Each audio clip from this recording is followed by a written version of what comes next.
homes safe. Visit nhtsa.gov/the right seat. Brought to you by the National Highway Traffic Safety Administration and the Ad Council. From the Sheedy Family Chiropractic Studios, this is the Quad City Sports Leader, ESPN 1170 AM, KPOB, Davenport.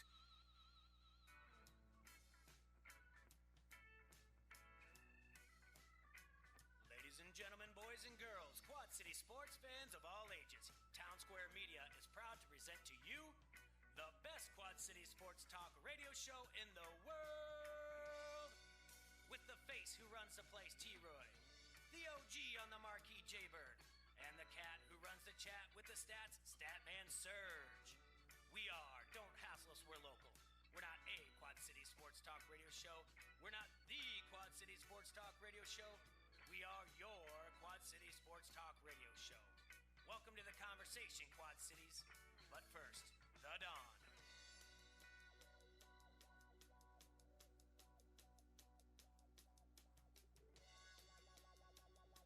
Good afternoon, Quad Cities. Thank you for tuning in to ESPN 1170. Don't Hassle Us, We're Local. We're here in the Hassle Castle. Brought to you by Done Right TV and Security. Serge is over here to my left, in for T-Roy. He's hanging out with the Maytag repairman today. Gonna be Rolling Klimbine. Yeah, Maytag repair person, thank you. What's up, guys? Roland's in for T-Roy. Put up the bat signal. Roland's our guy. Roland calls games for QCSportsNet.com, and majority of the time you call the Bettendorf games, right? I've done a couple Bettendorf games for sure. I've done PV this year, done the Moline Rocky games, so been around, Yeah, he knows his stuff, and he knows the local high school scene as well, so we're going to chat up with him. He's also a big baseball fan. Him and I both share the little bit of postseason woes, but not as much as if you're a Brave fan or if you are a Dodger fan today. And also in today, in a little early because we're going to Rhythm City tomorrow to promote their Rumble at the Rhythm Rumble boxing event tomorrow night. But in today, Adam's in from Front Street Brewery. How you doing, my friend? Doing well. How are you? It's good to see you. You had a big win this past week for your Colts, pal. Yeah, big win. Absolutely, it was an awesome game. I know Mitch. He had like a real tearjerker of a tweet out there. It was like, how these guys have come together. They're playing together as one. I'm so proud of them. Yeah, he's like a proud dad. It was though. I think the whole city felt that way, all the Colts Nation. But Frank Reich was confident, and the guys went out and executed. Our defense, for being really banged up, I thought played a great game. And then Marlon Mack, just unstoppable. More importantly, Adam brought in some tasty beverages from Front Street Brewery, and some cherry bomb blonde, and some what else you got there? You got the porter too. We got some vanilla porter and some Raging River. Those are all of our fine packaged beers, all of our canned beers. I didn't know you had the Raging River. That changes everything. Yeah, I know. You just wanted to be like Jay, drink what Jay was drinking. Wanna be like Jay, like Jay. Yeah, but no, I like the mixture of the cherry and the porter. Real quick, do we have volume issues? They said it was a little quiet out there. All right, I can turn up the headphone version of it for them. That should be okay.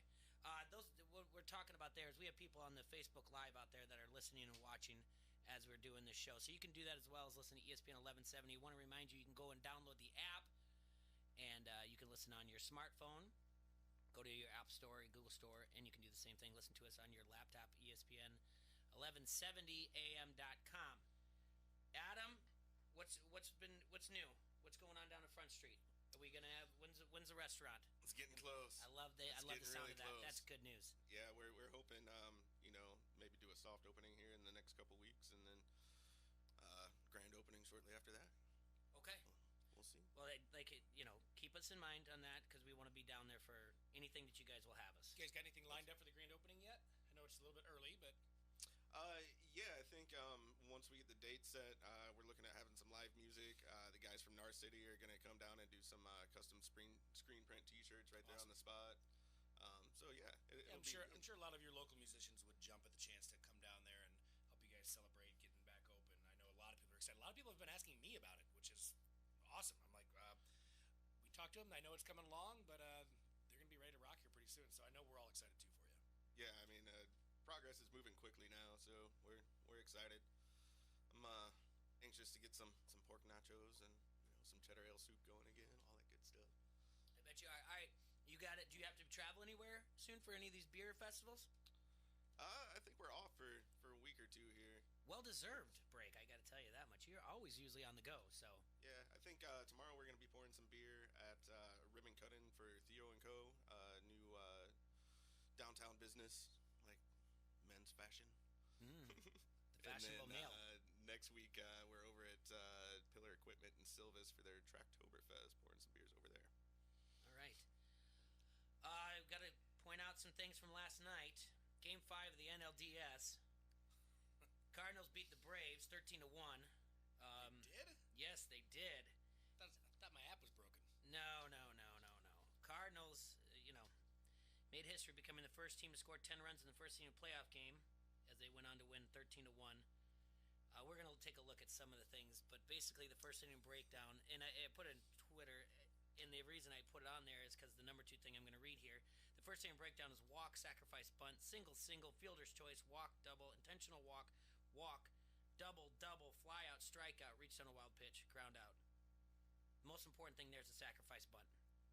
Well, nothing's more Cardinals than that, right? Well, it's funny that you mention it because you just don't see it very much in major leagues, and it's also trickled down all the way down into my daughter's 10U softball. You don't see as much in softball the bunting. Leadoff gets on, second person bunts him over. It's all about the home run, Jay. Yeah, I don't know how at 10U it is, but Well, I mean, it's really I just had this conversation with our coaches where I said, why aren't we bunting more? And it's kind of like, and I go, am I off on the philosophy as the change? And the reaction actually from one of the other coaches was, it's a lost art in baseball as well, in the majors. So I think that's important to point out there that 10-run inning started on a sacrifice bunt. I'm glad they got it down. Because how many times have you watched a game where a pitcher gets up in a bunting situation? They're at first, there's less than 2 outs. They're at first and third, and you're like, bunt.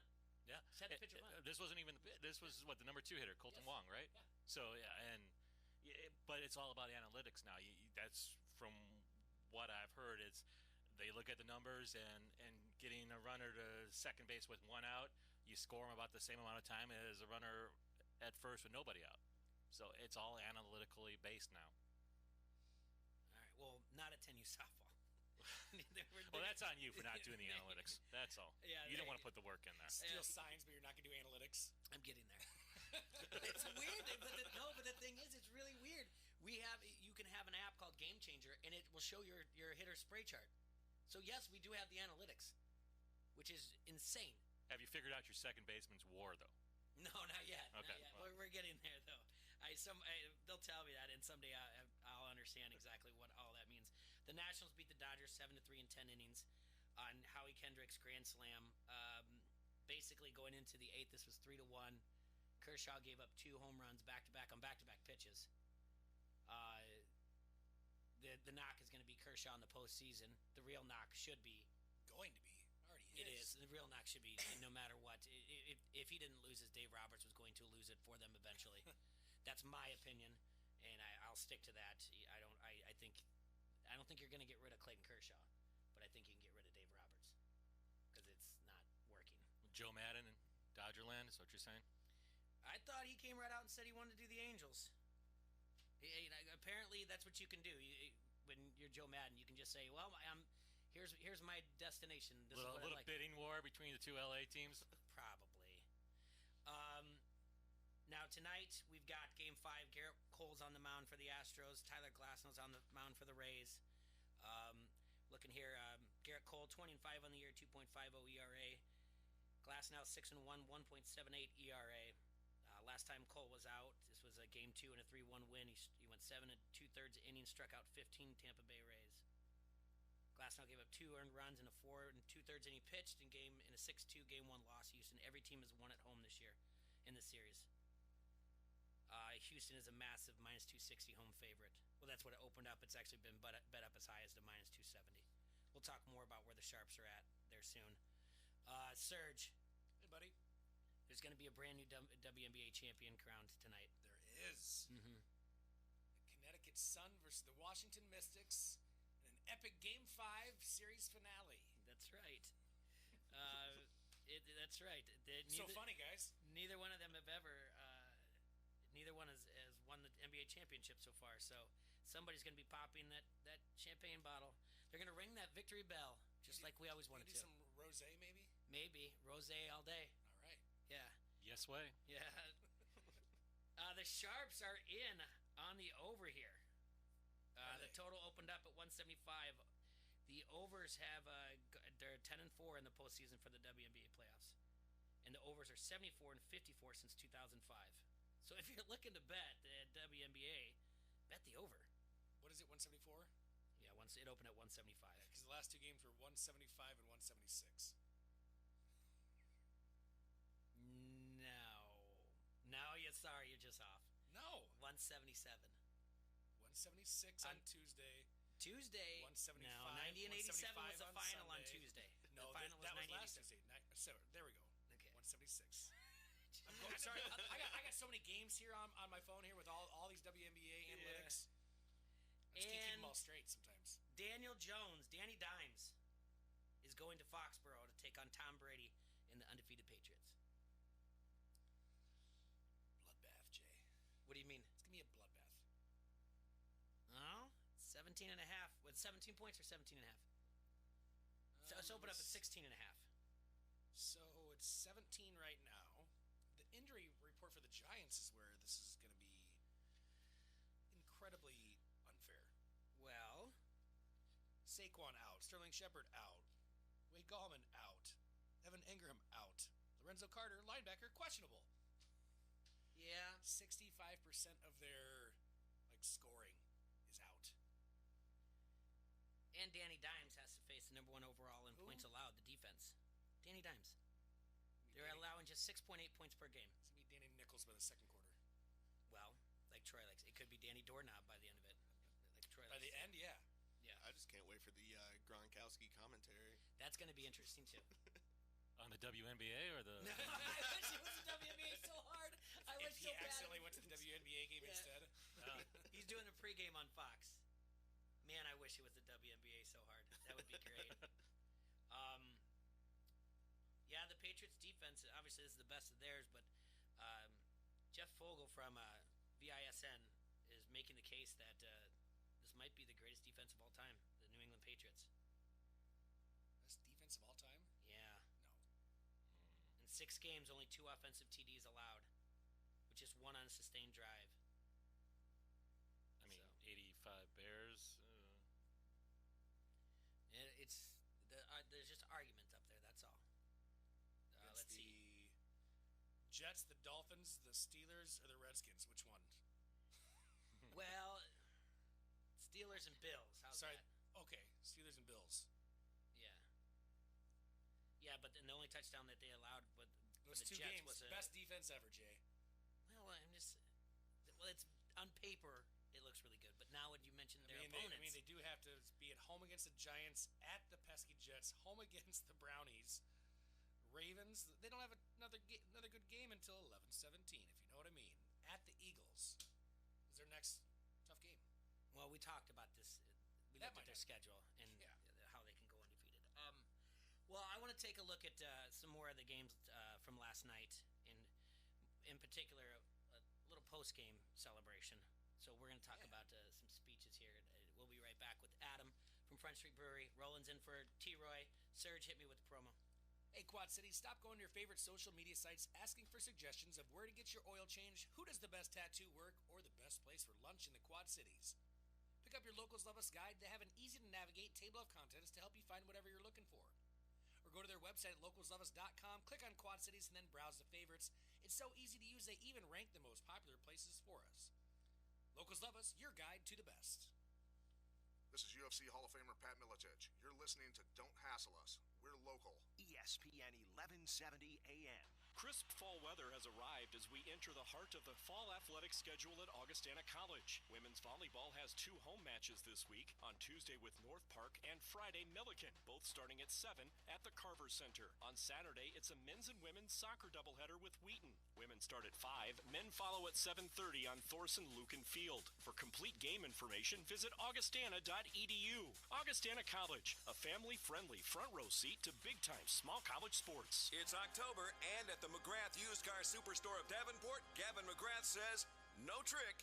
Just treats. The Quad Cities knows we trade for anything, regardless of mileage or age. So push, pull, or drag it in. With over 2,500 quality pre-owned vehicles. Don't be afraid to trade. Drive home in a better vehicle with payments from $167 a month. For used truck buyers, shop the Quad Cities' best selection of certified used trucks from $10,988. Pre-owned Silverados, Sierras, Rams, F-150s from $10,988. Now at the McGrath Used Car Superstore of Davenport. And nobody makes it easier to trade. Push, pull, or drag it in. You're going to get top dollar and save more on the best selection. What if I don't have a ghost of a chance to get credit? All credit applications accepted. Nobody works harder than our credit team to help get you approved. The McGrath Used Car Superstore of Davenport, 4618 North Brady Street. Log on McGrathAuto.com. Sheedy Family Chiropractic is your choice for chiropractic care in the Quad Cities. Chronic problems, joint pain, or recent injury, don't let pain slow you down. Sheedy Family Chiropractic in Davenport can help decrease your pain and improve range of motion, keeping your busy life moving. Same-day appointments available most days for new patients and $20 sports physicals. Call today or visit SheedyChiro.com. That's SHEEDY Chiro.com. Sheedy Family Chiropractic, getting you back to work, play, and life. At Crawford Company, we specialize in plumbing, heating, and air conditioning. Sports, on the other hand? Hey, Crawford guy, go long! No, I can't. Here comes the pitch to Crawford guy. Strike 3. Come on, Crawford guy, take the shot. Sports may not be our specialty, but home comfort is. Crawford Company, plumbing and drain cleaning, heating and air conditioning. Blue Jack. Big inventory, big incentives. This is big news, Kia shoppers. Blue Jack Kia's relocation sale is going on now. We moved across the street and inventory must be reduced immediately. To do so, we're giving you a $500 gift card on select new Kia purchases. $500. Don't miss the relocation sale going on now at Blue Jack Kia. Hurry in or click LouJackKia.com. Blue Jack. See dealer for details. Gift card not included in purchase price. Ends 10/31/19. Stock up on everything for fall with specials at Macy's Columbus Day Sale. Update his closet with 60% off Ralph Lauren and Calvin Klein suit separates. And get ready for cooler weather with Martha Stewart Collection quilts and bedding. Now 60% off. Plus, check out the great shoe sale where you get 40% off when you buy 2 pairs. And save 40 to 70% on something special at our diamond sale. Don't miss Star Money Days now through October 14th. Savings off sale prices, exclusions apply. More info at Macy's.com/starmoney. Save big money on your home improvement projects now during Menards Oktoberfest sale. Keep your vehicle running smoothly with Menards' great selection of automotive products, including motor oil, antifreeze, washer fluid, and much more. FVP is known for quality, selection, and performance at the best value. Get your choice of carburetor cleaner, starting fluid, or brake parts cleaner for just $189 each. Save on all of your projects during Menards Oktoberfest sale, going on now through October 12th. Save big money at Menards. The best NFL and college football talk can be heard every day from morning till night on the Quad Cities sports leader, ESPN 1170 AM.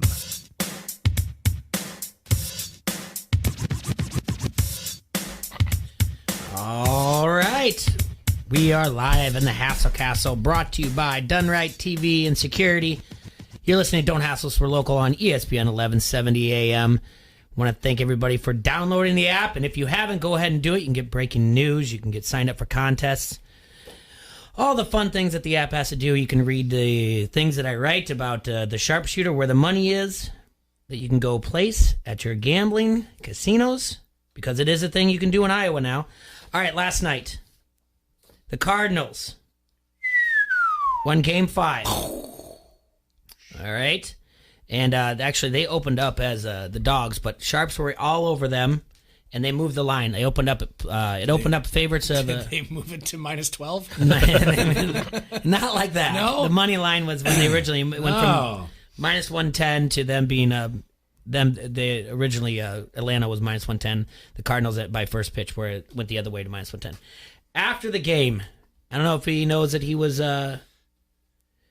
being recorded or not, but the Cardinal manager gave a post-game speech, and it was fiery. Let's take a listen. What I'm loving about this series is we played the game hard, we played the game right. We started some we finished the Yeah. Let's go. And that's how we roll. We don't start, but no one with us ever. Ever. All right? Now, I don't give a who we play.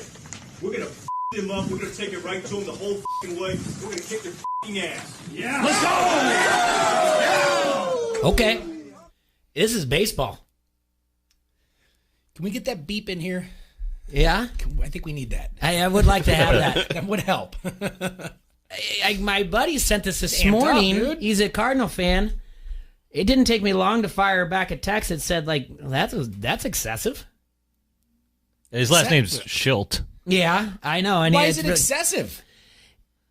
I don't know. It's baseball. Like, did you hear what I read off for you? Walk, bunt, sacrifice, fielder's choice. It's not like they went in there and they... there was a costly error on that drop third strike, like a wild pitch. Like, I don't know. I don't think that's normal clubhouse talk. It's weird. It's clubhouse. It wasn't like he was sitting at a podium at a press conference. I'm telling you, it just seems weird for baseball. Who's he addressing right there? The team. The team. Mm-hmm. That's it. He's not addressing you. He's not addressing me. He's not addressing the media. He's not addressing little Tommy with cancer. I think what makes it for the next game. He's not talking to kids. He's talking to his team. He's talking to grown men. What makes it so shocking is it's Mike Schilt. He's like the most reserved guy in the dugout, and you just don't expect. It's not Aaron Boone. You don't expect this out of him. Yeah, but I mean, I know there's always a mic on you now. All the damn I don't time, care about the words. It was just kind of like we're gonna f them up. Like, wow, all right, we're gonna bunt on them like they've never been bunted on before. Yeah. Small ball in the net. Cool. Because they weren't supposed to win this series. We started some we finished the Yeah. Let's go. And that's how we roll. We don't start, but no one with us ever. Ever. All right? Now, I don't give a who we play. We're going to them up. We're going to take it right to them the whole way. We're going to kick their ass. All right. Let's go. So you're the Washington Nationals now. You've got poster board material. Yeah. Because he doesn't care who they play. They should bean the first batter they face, right? Just game one, just boom, right at the head. So he can give the same speech again if he wins that one. They started it, we finished it. That's true. Just be like, oh, you're going to finish it. I guess. I don't know. It was just kind of like, well, it's baseball. It's weird. It sounds like a pep talk for a prison riot, you know? You 10 ran a 97-win team in the first inning of a winner-go-home situation game, of an elimination game. Yeah. That was favored to beat you in the series. All right. Well, I got a speech for you. All right. I got a better one. All right. In a second, I guess. Hey, you, get your damn hands off of her. All right. Let me get my volume going here. Come on. What's going on here?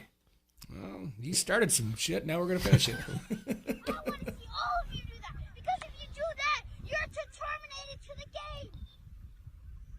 I'm not saying be one person. Be you. But also have passion. Be determined. Be this team. Be a maverick. And when we get on that field, let's show the Cisco Lobos how to be a maverick. Let's show them. Let's show that we can beat them on their home field, on our home field. We can beat them anywhere. We can go to New England, for goodness sake, play in the snow, and still beat them. Yes, sir. What have we done? Look at that speech, though. That's a speech. That was 30 years ago. Mike Schilt, right before his... Right before his Pop Warner Texas Football League. That's like some 9-10-year-old kid down in Texas. That's an incredible speech. I like it. He gets all caught over his words, and I think he said they were going to going up to New England to beat the Patriots, but then he kind of caught himself and said, "Hey, we can go in snow and beat them." You know what? The only thing that in Roland, guys, is our speeches like this kind of common in Major League Baseball afterwards? That Mike had? I don't think they're common at all. Okay. No, I think it's a little more on the, call it professional side, if you will. Mm-hmm. I mean, just with the boys in the clubhouse, though. I mean, I don't know. He's fired up. Obviously fired up. The team, has the champagne rolling. I get it. The Brewers kind of did the same thing when they made the playoffs. They didn't throw out the expletives, but Council addressed the team and got them all fired up. So I'll give them the pass on this one. Yeah, I mean, I'm not upset. I just was like, wow, it just really didn't strike me as baseball. That's all. I mean, I've been like, it's just this. There's two roads to take. No one believes in us, or we're just going to be completely come out and just be the heels. So this is his heel turn to be like, and I don't think they're the 1990 Cincinnati Reds. I don't think they're the bad boys. No, and again, it's the Cardinals. They're conservative. They're the Cardinals. They bunt. That's the the juxtaposition of it is kind of They funny. small balled them and they took away their tomahawk chop. All right. They did do that too. They did. No foam tomahawks given out at our game. Yeah. But if that guy gets traded over to the Braves, that they're bringing right back. Yeah. He's not complaining then. Well, hey, good for him for being excited. Like I said, I think this is just his heel turn. Either we're going to play the card, no one believes us, or we're just going to say, what the F, man? We're going out there now and nobody F's with us, and we're going to give it right back to him. So now they just got poster board material. And the other one, I just feel bad for Clayton Kershaw. I just for him. I don't feel bad for the Dodgers. I don't care about that. I guess if anyone I feel bad for Bryce Harper, because they're just going to bury him more. See, look at what the Washington Nationals can do without him. Who? Yeah, you know who I'm talking about. Okay, sorry. Yeah. So, didn't he used to... Yeah. He used to play for the team. Yeah, you know what, though? I mean, Kershaw is the one, but I look at what Joe Kelly did and the fact that Joe Kelly was in that game in extra innings instead of Kenley Jansen. And I'm like, what's Roberts doing at that point? That's the crazy part is you got your closer who has struggled this year, but you're going to put Joe Kelly in that game knowing that you got Rendon coming up who had a double and a homer already. And, you got the heart of that order coming up. And then he kept him in. The bases loaded. And Howie Kendrick up there, go to Jansen then, who's used to being in that, position. No, we're going to stay with Joe Kelly. So I put it all on Roberts. This is their first, since their move to D.C. in 2005, this is the first time the Washington Nationals have won a playoff series. They are the first team in Major League Baseball history to rally from 3 runs or more twice in elimination games during the same postseason. Yeah, they've scored more runs, they were showing last night, in the 8th inning or later than any team in baseball. This is their shtick. This is what they do. They never give up. They were 12 games below 500 early in the season. Came back and made the playoffs, and they don't ever give up, and they showed that against the Brewers, they showed that against the Dodgers, so I'd be pretty worried if I was the Cardinals. But the Braves lost. The Braves have now lost 10 straight playoff series, matching the Cubs 10 straight for the longest such streak in MLB history. And after the game, Brian McCann announced his retirement. So who's going to police the fun now in Major League Baseball? Who did he pass it off to? Who gets to tell everybody whether or not they can flip a bat or not? That's Yachty, isn't it? Yeah. Who did his own bat flip the other day? This was more of a... Can he do that now? Like an isolated incident. It wasn't an ongoing thing with Yachty. Who gets to decide if you slid too hard in the second anymore? Who gets to decide if you looked at the pitcher too long if you hit a home run? Who gets to decide if the pitcher looked at your dugout too much or celebrated after he struck out? It's the St. Louis Cardinals. That's their thing. They get to do it? Yep. Yeah, well, he said, "This is it for me." He said, "I'm going home to be a dad and play with those kids." And then yell at them during their wiffle ball games about staring at the pitcher too long. The Cardinals pitcher that took away the tomahawk chop, Ryan Helsley. Yeah, there you go. He gets to do it? There you go. Well, he's Bart Cherokee. All right. He gets to say whether or not it's disrespectful. Okay. Yeah, that's what he did. So they took it away. All right. So put it on Facebook. Some little kid in Atlanta just got to go to his first Major League Baseball game ever and doesn't get his complimentary foam tomahawk now. Yeah. Because this guy's got a problem with it. Well, okay, worst way to lose. I put on Facebook the anticlimactic way. There's a right and a wrong answer here. I love the question, but I think it's clear cut. Go ahead. Which way? Which is the worst way to lose? The Dodgers easily. The 8 up 3-1 I lived it. I lived it with the Brewers. Mm-hmm. They were winning 3-1. The Brewers were in the 8th inning, and I put my son to sleep, and he made me promise to go up and tell him when the game was over. Of course, he's waiting for me to come up there, and I have to tell him that they blew the 3-1 lead and lost. He cried for 40 minutes. There's, had they been losing 13-1, well, there'd be no tears because obviously we didn't. You're winning. You're already looking at that next game. You're already, we got this, and then it's ripped away. But you are sitting down. You've been looking forward to Game 5 all day long.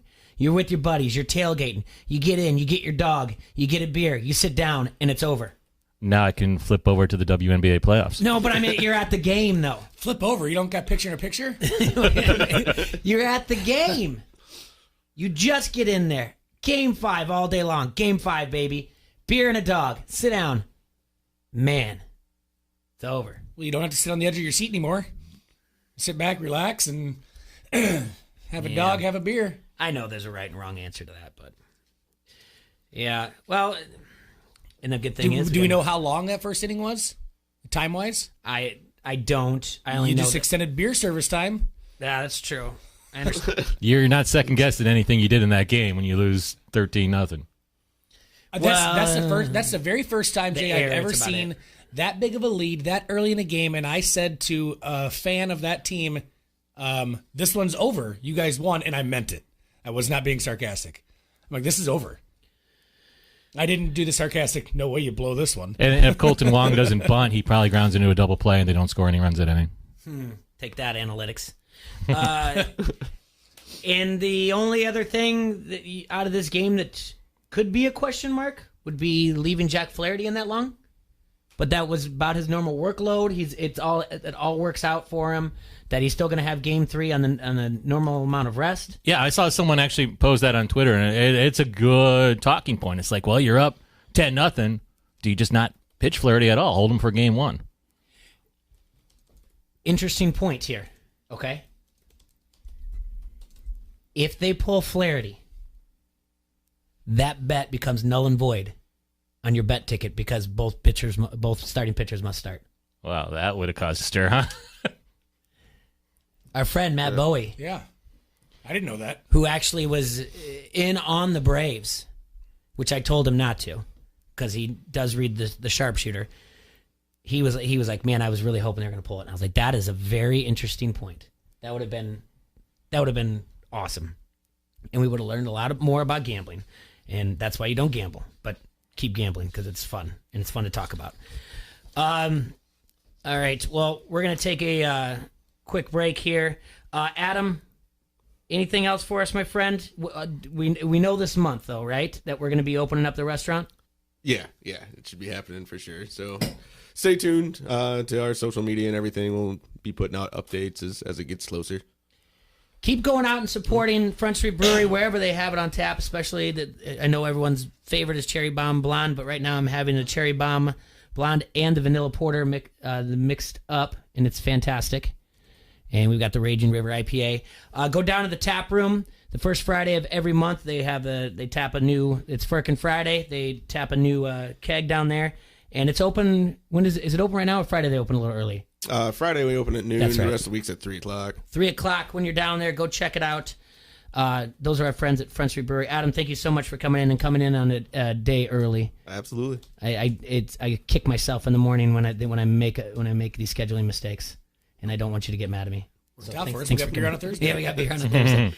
All right, we'll be right back. We're going to talk a little bit more. We're going to talk a little bit some high school sports that are going on.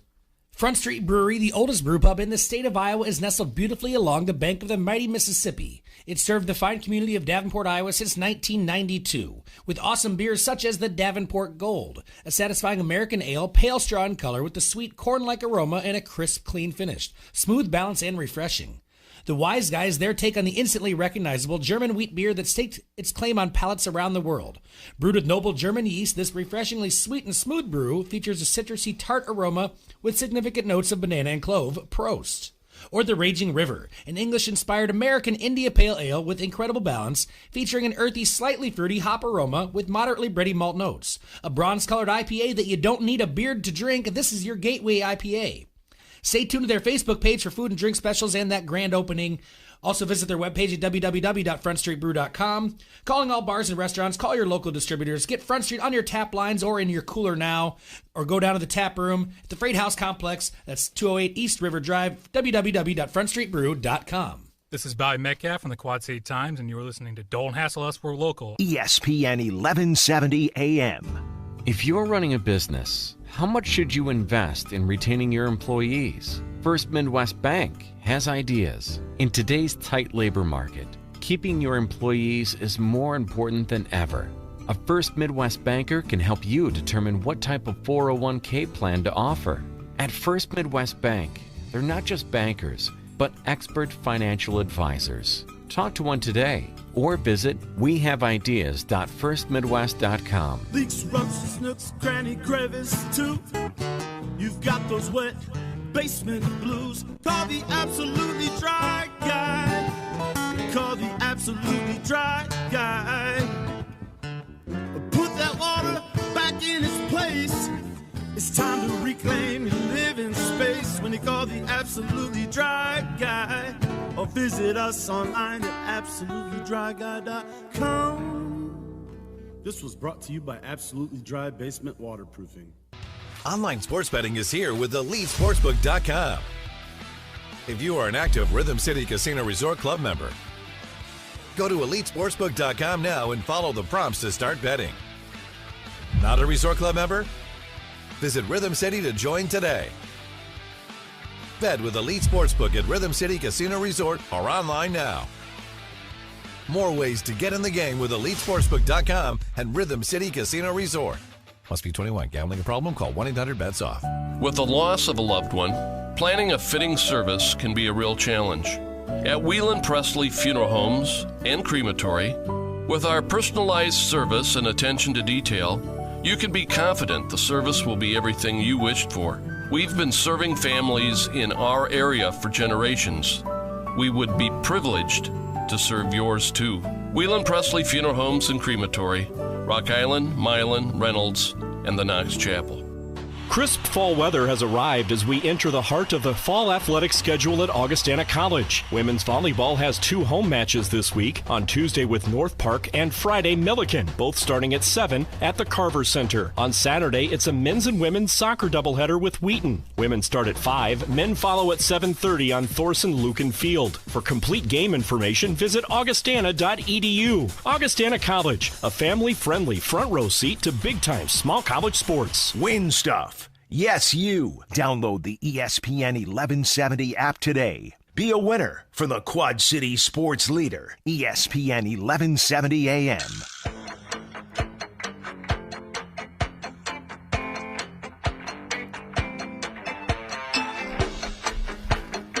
You're listening to Don't Hassle Us, We're Local here on ESPN 1170 AM. We're live in the Hassle Castle, brought to you by Done Right TV and Security. In for T-Roy is Roland. Serge is over to my left. I want to thank Adam from Front Street Brewery coming in, giving us these tasty beverages, and leaving us some too. That was very nice of him. So we got that for us. And Roland calls high school football games for QCSportsnet.com. So he's seen his unsportsmanlike conducts before. And I'm sure he's had to talk his way through them, whether or not he thought one was unsportsmanlike or not. Roland and I have talked off the air, and we're going to talk now about this coach, this Des Moines Lincoln coach. And Lincoln was playing Dowling.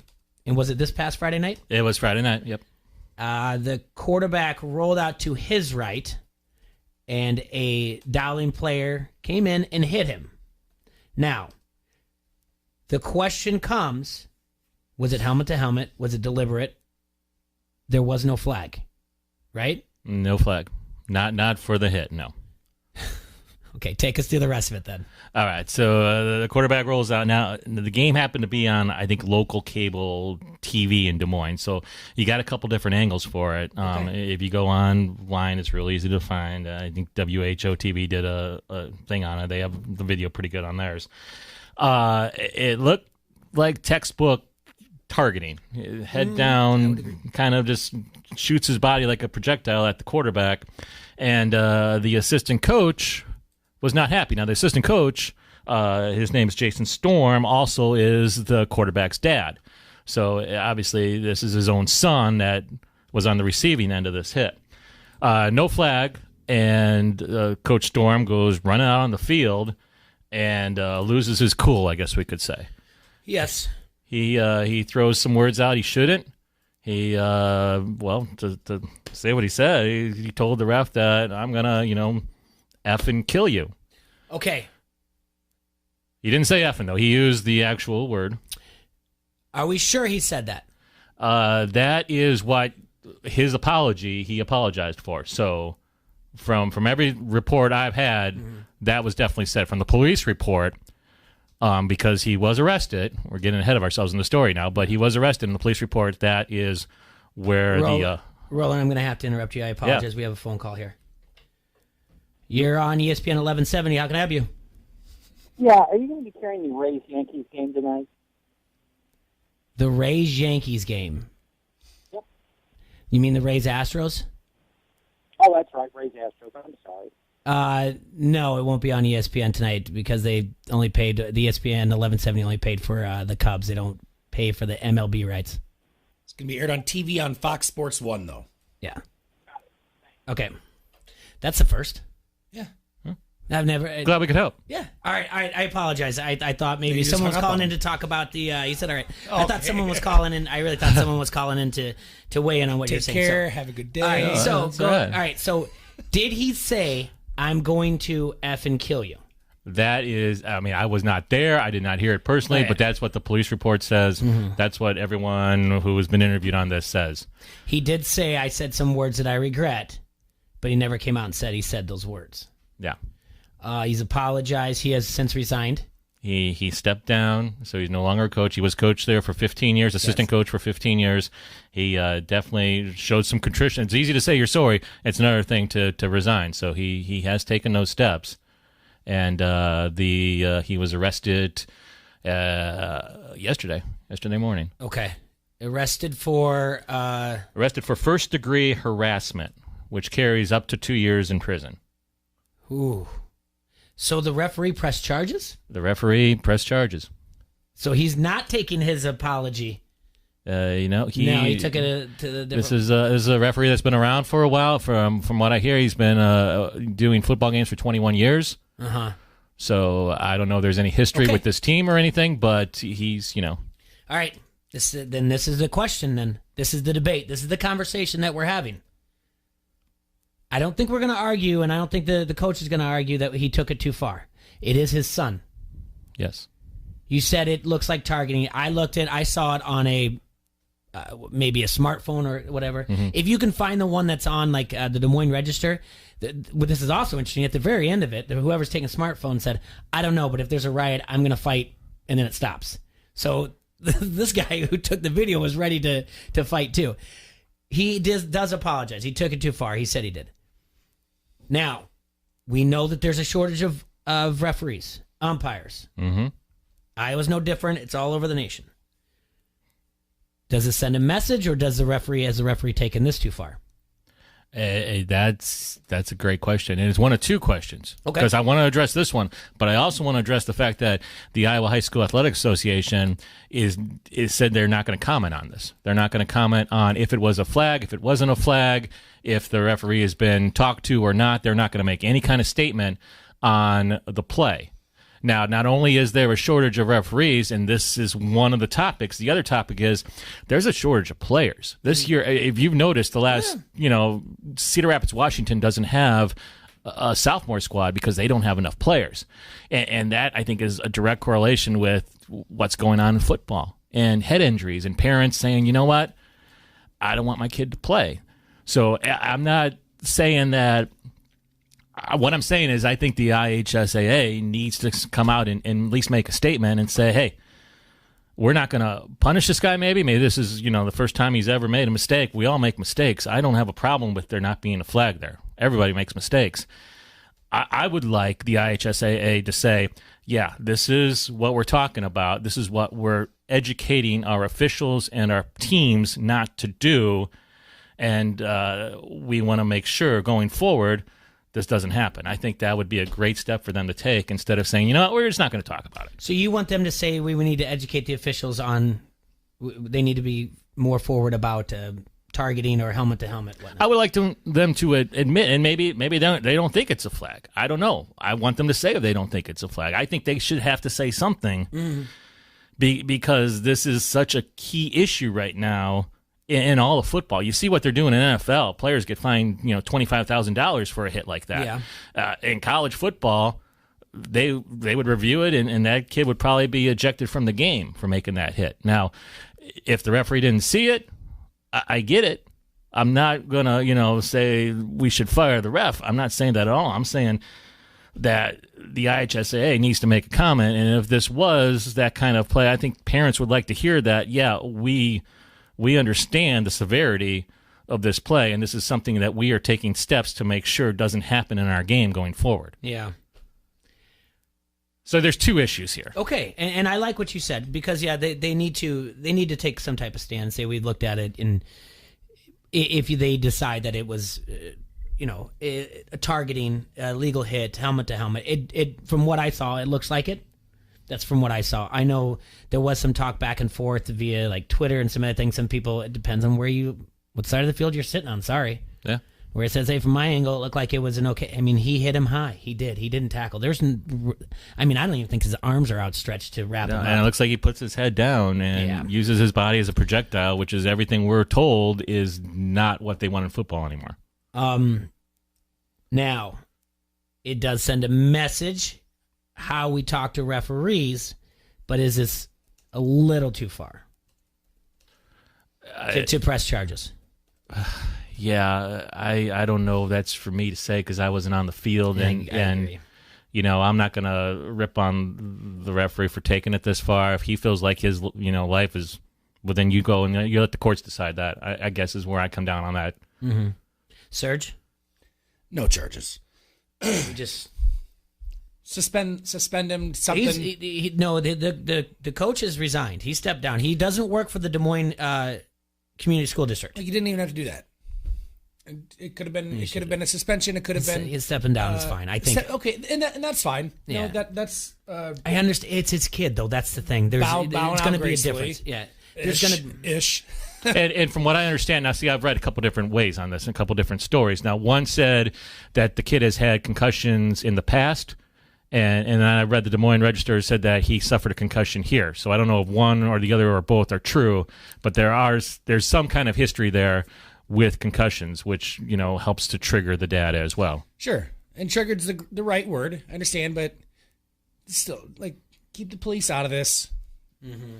And there was no physical contact with the referee. Sure. And he gets held back.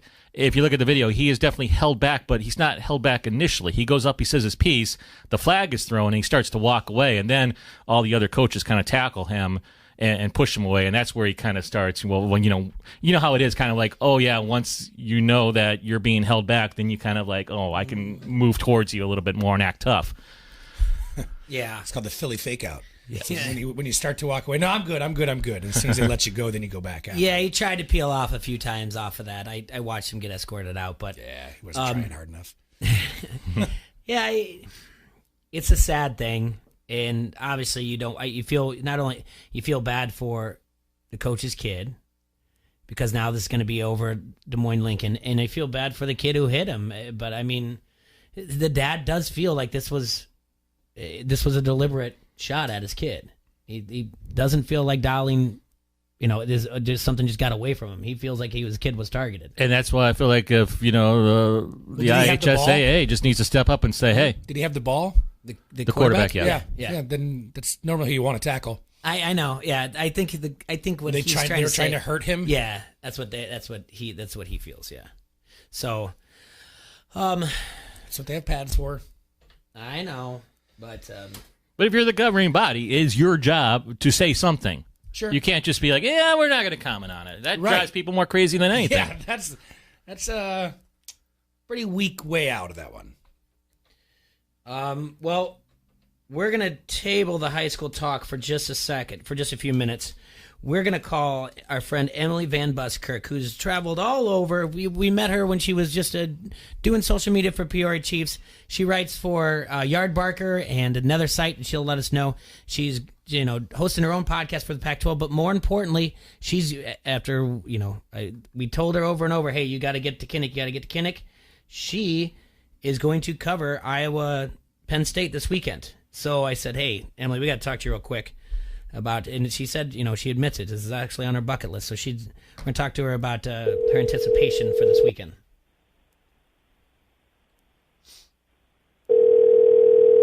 Hello. Emily. Hi. It's Jay. Troy's gone. Roland's in for him. Serge is here. How are you? I'm pretty good. How are you? Doing well. We did it. I feel like we got you this show, the little show that could, got you into Kinnick. It did, yeah. It's a heck of a game to come out for, I think. So I'm excited. We did it we did not apply for credentials for you or anything. You did that, but other than that, our suggestion that hey, you got to come to Kinnick. It's all happening. So this Saturday, you get to come. I would say it's 75% you guys, 25% Spencer Petras, who has been bugging me to come out. And then I just learned that y'all's punter is Michael Sweet Dalton, and that's the homie from ASU. So now I have like another 5% to get invested in. That's cool. I just like tailgating anyway. Yeah.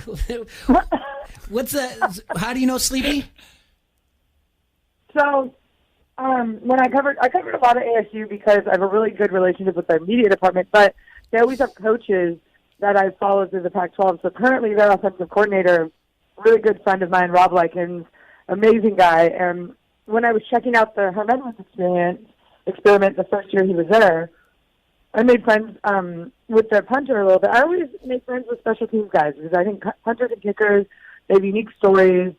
They're more candid with the media. They're just fun to talk to. And so I like Michael C. Dalton's a cool guy. And I didn't realize that he went to Iowa. I thought he had graduated. So the line's always a lot shorter, too, to talk to the punter.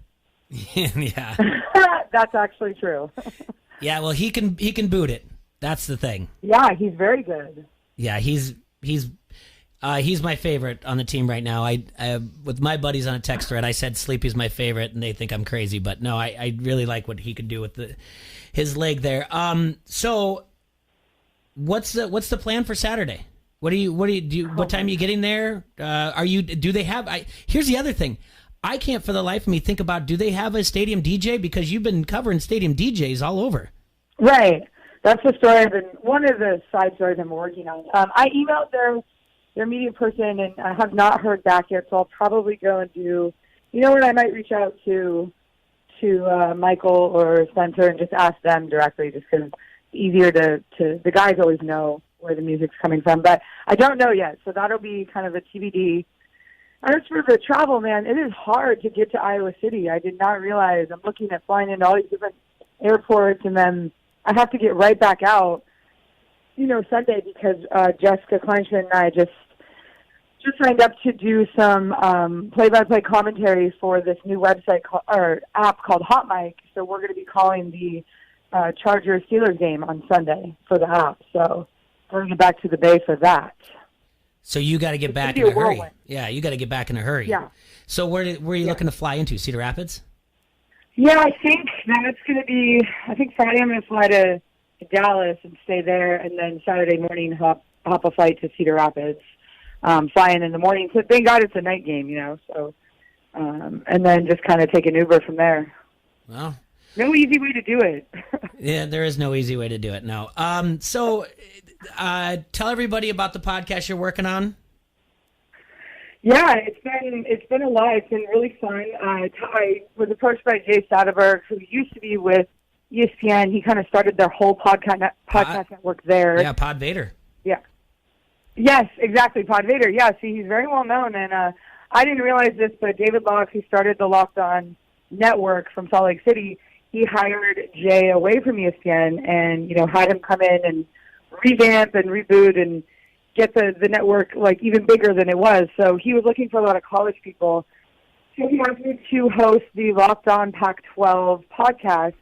So right now, it's a daily podcast, which is new for me. It's crazy. It's definitely interesting trying to find stuff to talk about every single day in the Conference of Champions. But it's been going well. So it's, check it out. I've had a few people come on and do interviews. I'm definitely going to have more, and it's just a lot of my opinions on the conference, which are not always great, but, they are what they are. I listened to the one the other day when you had from the young lady from Utah. Yeah, Michelle. Yep. Okay. Yesterday. Yeah, she's super dialed into that scene there, and it's funny because Utah fans are crazy about their team, and they're really big on social media and the internet. They're really good at it. So anytime I do a Utah show, it always jumps up the numbers, and they're like, "Oh, you don't talk about Utah enough," and they had a bye week, so there's not much to say. But they're heading into a big game this weekend, so we pumped that up a bit. So it was fun. So what's your agenda? What are you looking to cover when you get to the University of Iowa? I mean, I'm not always sure going in. Obviously, my checklist, I just like to see the musical aspect and see if there's something I can add to that. If not, I take in the environment. I'll go out and check out the tailgating, and I just never know. It's for example, when I went to the Ole Miss Cal game, I'm sure you guys remember that. It was a big controversy. I didn't really exactly know going in what I was going to do.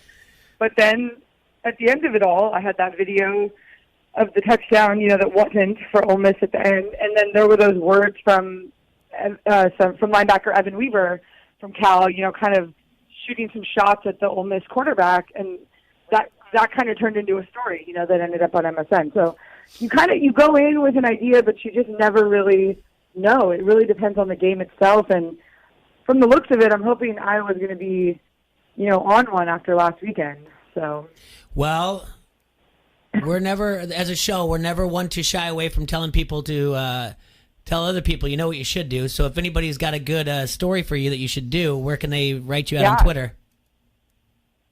Absolutely. Send me a tweet at Emilnen, EMILNEN, and let me know if anyone's having any cool tailgates.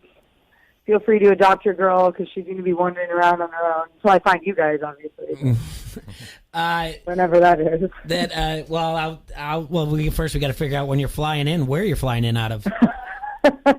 Yeah. I got to make those plans today. There is a little fun fact that Iowa's got 3 state champion heavyweight wrestlers on their offensive line, and another one who's a third place. He was a two-time third place winner at the state wrestling championship. So I don't know if that's a story you want to look down to, but they've got some. They're on top of the podium. Some of those guys down at Iowa. I did read that they have having guys on the line that are local is a thing. Mm-hmm. So I think that's cool to be able to recruit in state like that because you don't always see that, especially in places like California, Texas, Florida. So that's really neat. I'm definitely going to have to look at that. It wouldn't be a time on our show if you didn't get a name drop Spencer Petras and tell us how you know him. So it's not like I hang out with the guy. He's a lot younger than me, first of all. But he did go to my high school, Marine Catholic. Who else went to that school? Jared Goff. Oh, there you go, yeah. I forgot. We produce, phenomenal quarterbacks every once in a while. I mean, before that, I was I think our most famous player went to Oregon, Allen Amundsen, but that was years and years ago. And we're not really known for much, but then all of a sudden, this kid from Marin, Jared Goff, inks this huge deal in the NFL, and everyone's like, where's Marin County? But it's pretty cool his grandparents, Goff's grandparents, live down the street from us. We see them at the market all the time. And Spencer, so when I was in Peoria, we follow each other on Instagram, and I saw that he was at this thing called Tailgates and Tallboys. It was a country concert in Peoria. And I saw an historian, and I messaged him, and I said, what are you doing out here? How do you end up here at this thing? And he said they just came down for the concert from Iowa, and him and some of the guys, and they watched the show, and then they went back. But we were kind of chatting, and I was telling him that I had to come make it out to a game, and he was like, yeah, you got to come. It's an incredible environment. So that's kind of how – then you guys, said that too. So then I was like, all right, I got to get on board here. So. Well, I'm glad you made time for it. I will be in touch with you. Can tell everyone where they can follow your writing at. Yeah, so currently I'm doing stuff for thesportsfanjournal.com, yardbarker.com, and occasionally on MSN Sports. So it's on one of those platforms. You'll see it. It's all over social. And then definitely if you guys like, college football at all or Pac-12 a little bit, follow the podcast, Lockdown Pac-12, because we're going to have some good stories moving forward. I'm excited. So. All right, Emily, thank you so much for your time. You have a safe trip into Iowa, and I'll be in touch with you. We'll get you going around to some tailgates, and we'll get you home safe so you guys can do the play-by-play with Jessica. Yes, very excited for that. Tell everybody to download that Hot Mic app. Okay. Honestly, it's really cool. You can choose your own broadcast team that you want to listen, and it syncs the audio with the game. It's awesome. All right. Thank you so much. Thank you, guys. I'll see you Saturday. Yep. Have safe travel. See you soon. Bye. This is WQAD's Matt Randazzo, and you're listening to Don't. Anyway, we do have to take a quick break. That was Emily Van Buskirk, friend of the show we've talked to before. I'm glad that she gets to come into Iowa City, gets to see the Wave. Night game's always special. We're going to take just a quick break. We'll be back with Roland, Serge, and myself, and we're going to talk a little bit about the high school games coming up this weekend. Make all of your Sundays fun days at Pints with 250 20-ounce domestic drafts, $3 you-call-its, and live music from 6 to 9 p.m. Pints supplies the party, you supply the fun. Check out this lineup for the Partio at Pints. Upcoming on the 13th Sunday, we have Sean the Bitterman Kistler. On the 20th, Jordan Danielson. On the 27th, we have Packers at Chiefs, so we're not going to have any live music that night. All right. We do have some complimentary pizza from Vans and their bread nuggets starting at 5 Monday through Friday while it lasts. That's Pints, 5268 Utica Ridge Road in Davenport. Hassle us, we're local on ESPN 93.5. Online sports betting is here with EliteSportsbook.com. If you are an active Rhythm City Casino Resort Club member, go to EliteSportsbook.com now and follow the prompts to start betting. Not a Resort Club member? Visit Rhythm City to join today. Bet with Elite Sportsbook at Rhythm City Casino Resort or online now. More ways to get in the game with EliteSportsbook.com and Rhythm City Casino Resort. Must be 21. Gambling a problem? Call 1-800-BETS-OFF. Leaks, ruptures, nooks, cranny, crevice, too. You've got those wet basement blues. Call the absolutely dry guy. Call the absolutely dry guy. Put that water back in its place. It's time to reclaim your living space when you call the Absolutely Dry Guy. Or visit us online at absolutelydryguy.com. This was brought to you by Absolutely Dry Basement Waterproofing. If you're running a business, how much should you invest in retaining your employees? First Midwest Bank has ideas. In today's tight labor market, keeping your employees is more important than ever. A First Midwest banker can help you determine what type of 401k plan to offer. At First Midwest Bank, they're not just bankers, but expert financial advisors. Talk to one today or visit wehaveideas.firstmidwest.com. Crisp fall weather has arrived as we enter the heart of the fall athletic schedule at Augustana College. Women's volleyball has 2 home matches this week, on Tuesday with North Park and Friday Milliken, both starting at 7 at the Carver Center. On Saturday, it's a men's and women's soccer doubleheader with Wheaton. Women start at 5, men follow at 7:30 on Thorson Lucan Field. For complete game information, visit augustana.edu. Augustana College, a family-friendly front row seat to big-time small college sports. Heading out of town? Stay connected to Quad City Sports with Don't Hassle Us, We're Local. Download the ESPN 1170 app today and never miss a thing. From the Quad City Sports leader, ESPN 1170 AM.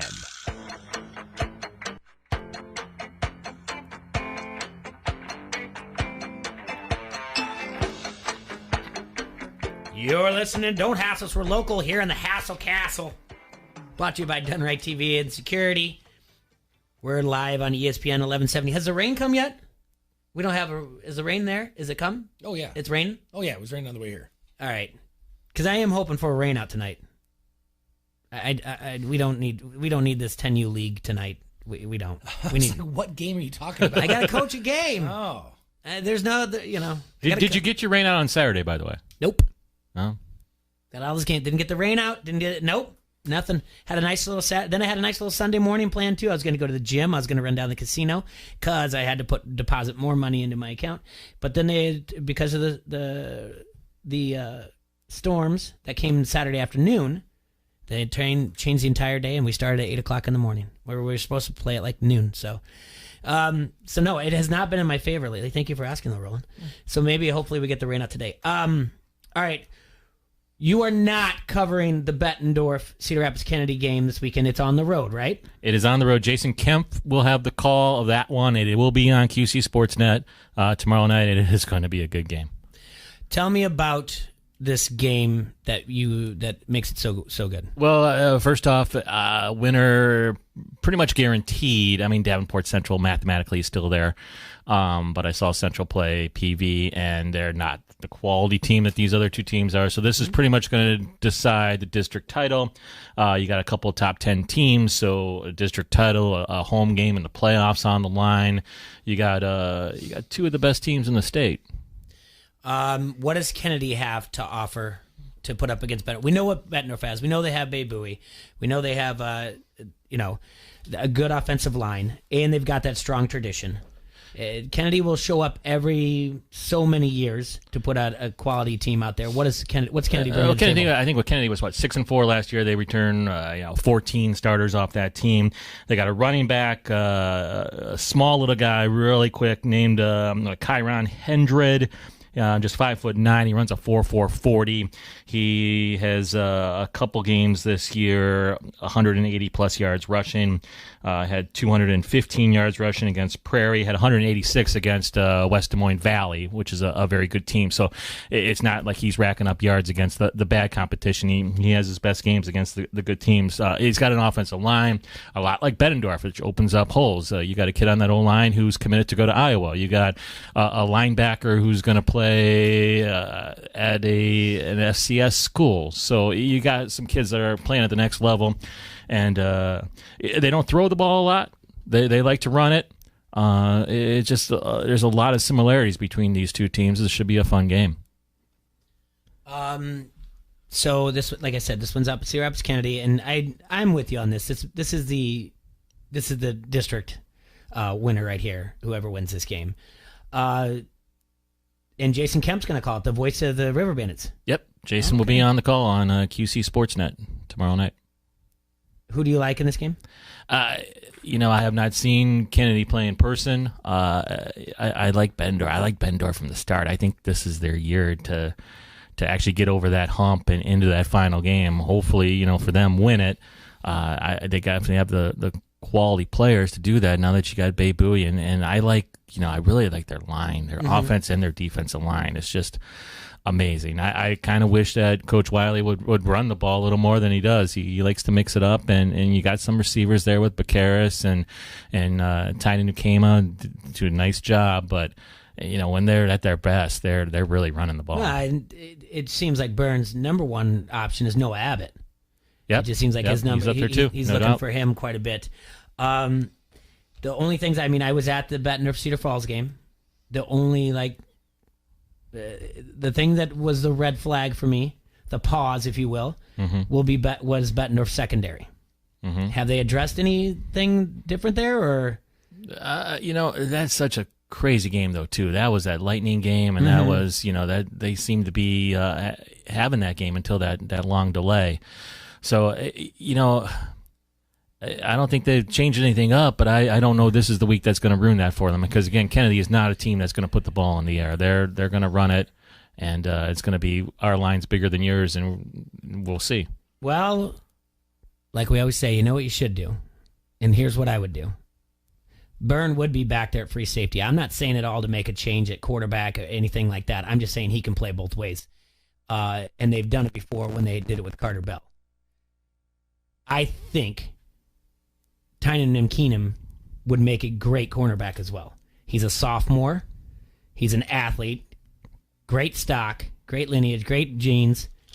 I think he would be a very good cornerback. But and he's young, and I just don't know if you make those changes at this point of the season. You are who you are at this after point. The Cedar Falls games, you had a few games that you could test it out, and there are also some junior varsity games in between that you can test it out as well.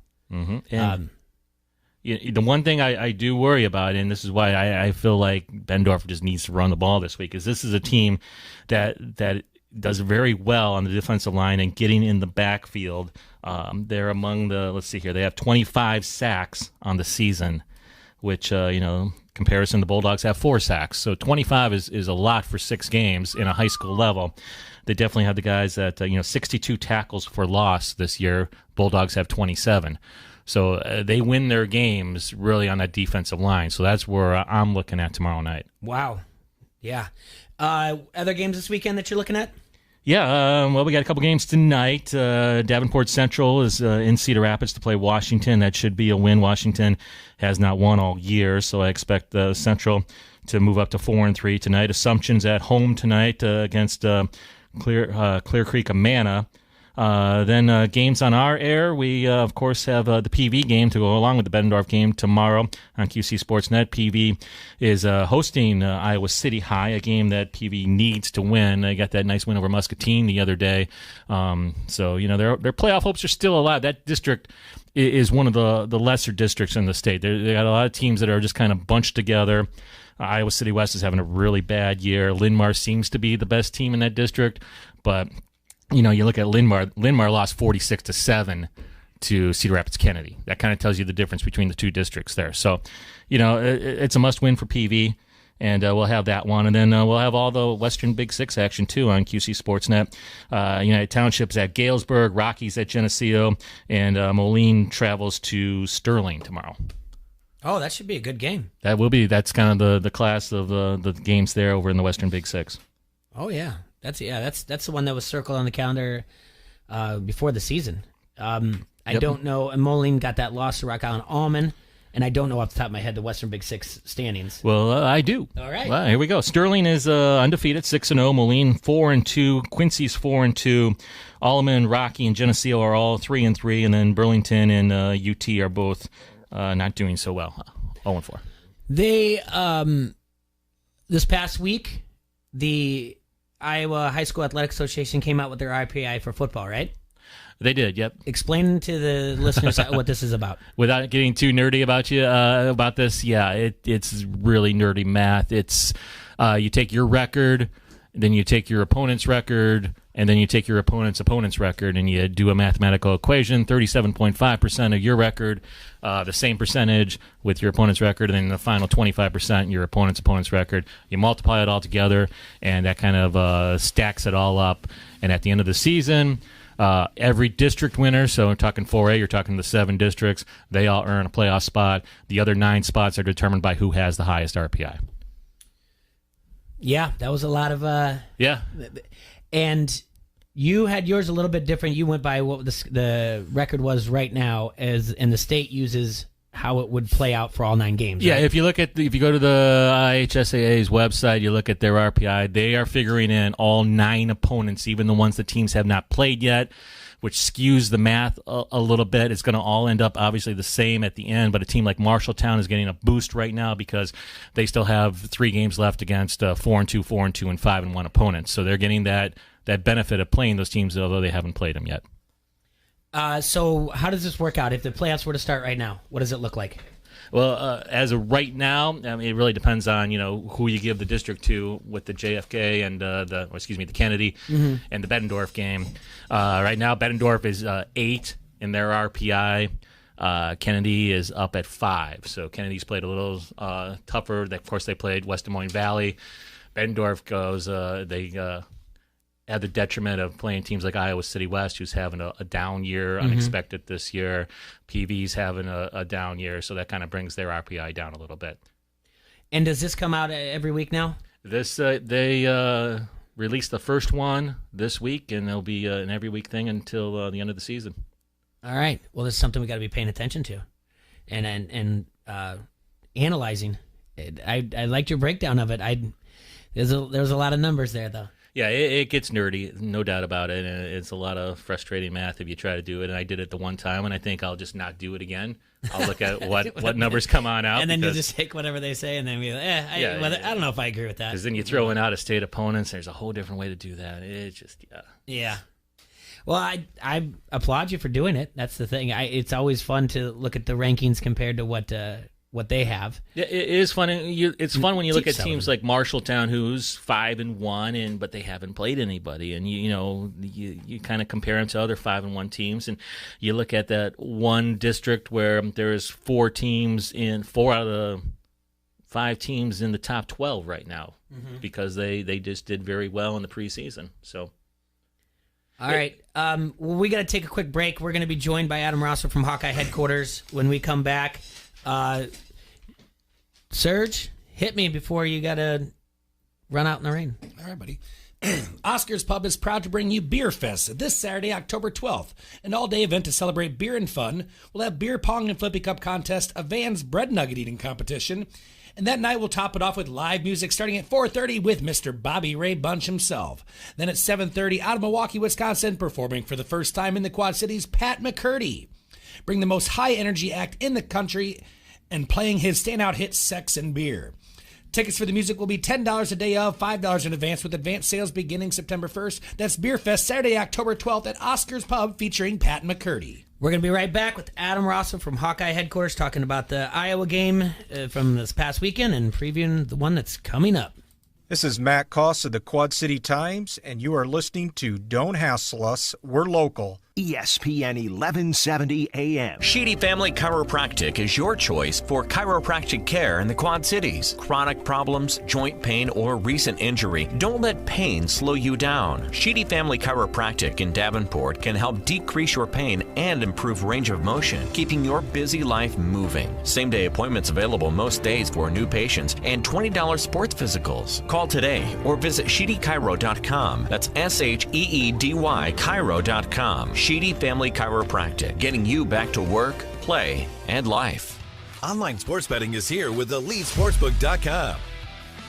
If you are an active Rhythm City Casino Resort Club member, go to EliteSportsbook.com now and follow the prompts to start betting. Not a Resort Club member? Visit Rhythm City to join today. Bet with Elite Sportsbook at Rhythm City Casino Resort or online now. More ways to get in the game with EliteSportsbook.com and Rhythm City Casino Resort. Must be 21. Gambling a problem? Call 1-800-BETS-OFF. In business, is it better to build your way to growth or buy your way? First Midwest Bank has ideas. It's a critical decision and different for every company. A First Midwest commercial banker can help you weigh your options. Because at First Midwest, they're not just bankers, but expert financial advisors. Talk to one today or visit wehaveideas.firstmidwest.com. M&A momentum, strategic momentum, business momentum. First Midwest Bank. ESPN 1170 AM is the Quad Cities sports leader and your home of the local sports show. Don't hassle us, we're local. Listen for a chance to win everything from tickets to free food. Every time you win and pick up your prize at the ESPN 1170 AM Pepsi ticket window, we'll give you a free Pepsi for the road as well. It's like winning twice. Get more chances to win by downloading the ESPN 1170 AM app or by going to ESPN1170am.com. Score a touchdown on your next new or used purchase at Sexton Ford. With a huge selection of new Ford cars and trucks, you'll feel like you've entered the big game each and every time. You'll be treated like a pro player from sales to service, auto body to parts. Sexton also has a strong bench of mildly used vehicles too.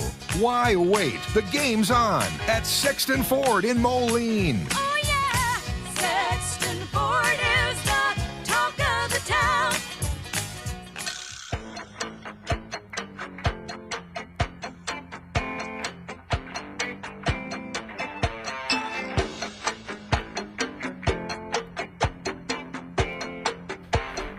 Welcome back to Don't Hassle Us, We're Local on ESPN 1170 AM. I want to remind you to go to the ESPN 1170 app.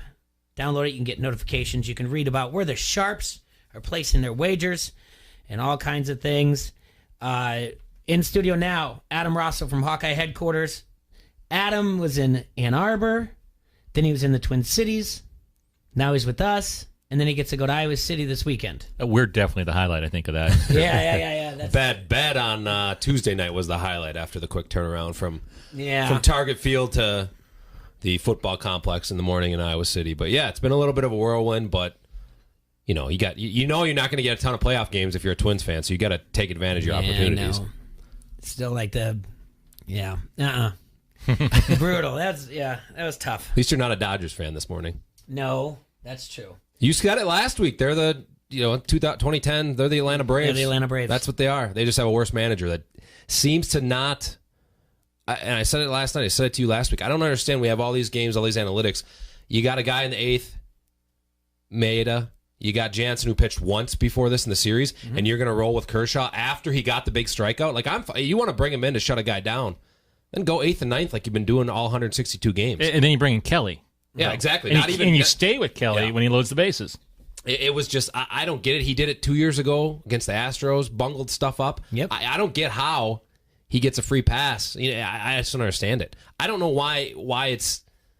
They're too good not to win a World Series on this run. 7 and straight he seems to NL be West the one. titles. He 7 seems straight. to be the one holding them back in crunch time. I just don't. I don't get the decision making there. First to clinch their division in Major League Baseball this year. 7 straight NL West titles. And I thought about this morning, the comparison. And is it now that we live in this world, this social media, this remote control society, and we're quick to pull things, would Bobby Cox last this long?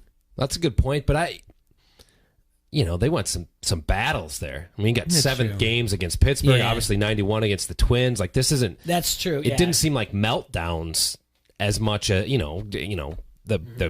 Robbie Alomar having a huge series again 92. Like they had some teams that just beat them. I feel like the Dodgers they either beat themselves or they just play themselves out of what they've done all year. Like they just don't stick to the formula. And Kershaw grooved the one to Soto. I think half the league could have hit that one out. It was, first pitch swinging, but that was any lefty's going to hit that 430 like Soto did if they're a good hitter like him.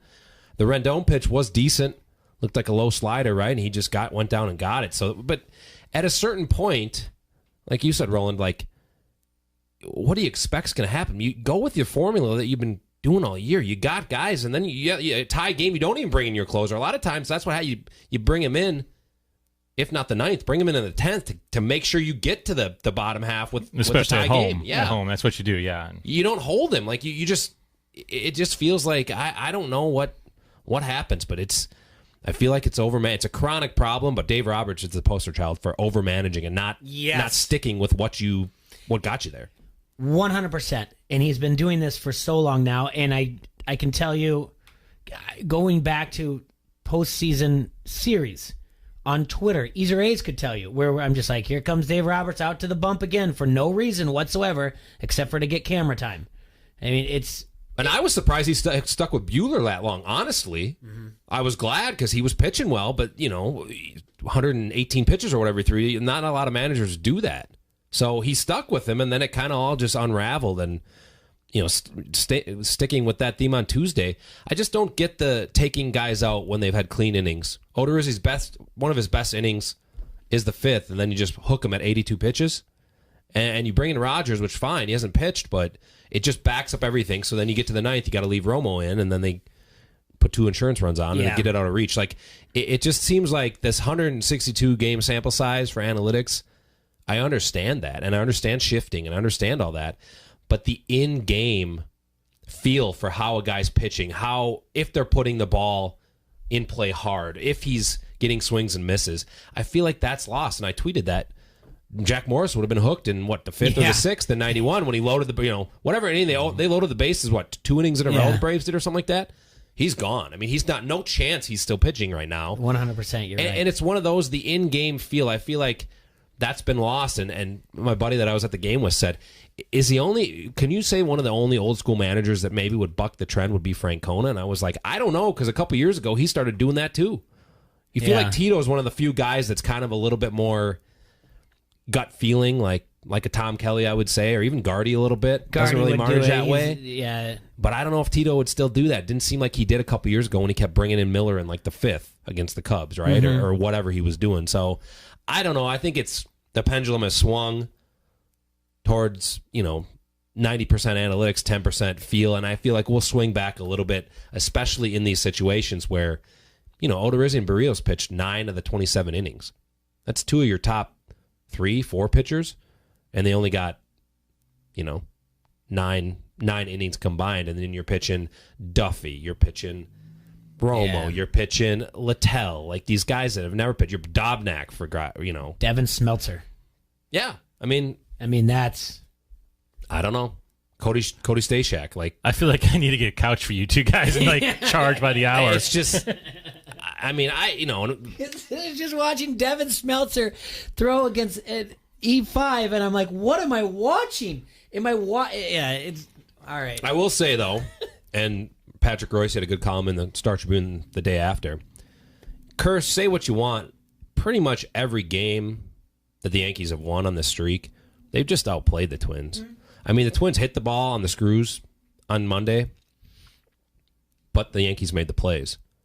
And the Yankees, even as something as minute as going from second to third, Romo not holding the guy on, that produced an insurance run. Hitting through the shift, Gardner getting his hands ahead, poking it out, beating the shift, stuff like that. Obviously, the defensive plays by Judge, Gregorius. Yeah, Judge. Those are great, but there's certain things that matter in playoff baseball, and the Yankees seem to do it all in this series, and they've done it all against the Twins except for the couple games that Santana pitched. Yeah. So, I don't know. I'd be shocked if they don't win the whole thing. They look like they're locked in. And I think Boone learned from last year when he kind of tinkered with things against the Sox. Obviously, they were a juggernaut, but he didn't. I think he got some experience this year, and Kidwell was telling me that going into Game 3, Boone said, we're doing everything to win this. And that's why he took out the one reliever who just pitched to one guy and walked him. He's like, we're not getting to a Game 4, and I think he's maybe figured that out to maybe have a little better feel of how aggressive he wants to be with the way he wants to play. So I'd be shocked if they don't win this whole thing. Really? At this point. I feel like, man, their lineup too. Torres, I know, Torres really impressed me in that series. Gregorius back. You got Stanton's not even hitting; he's just getting on base walks. Yeah, Urshela's been great this year. Gardner, say what you want about him, but he still finds ways to be a thorn in people's sides. So what do you mean? Say what you want about him?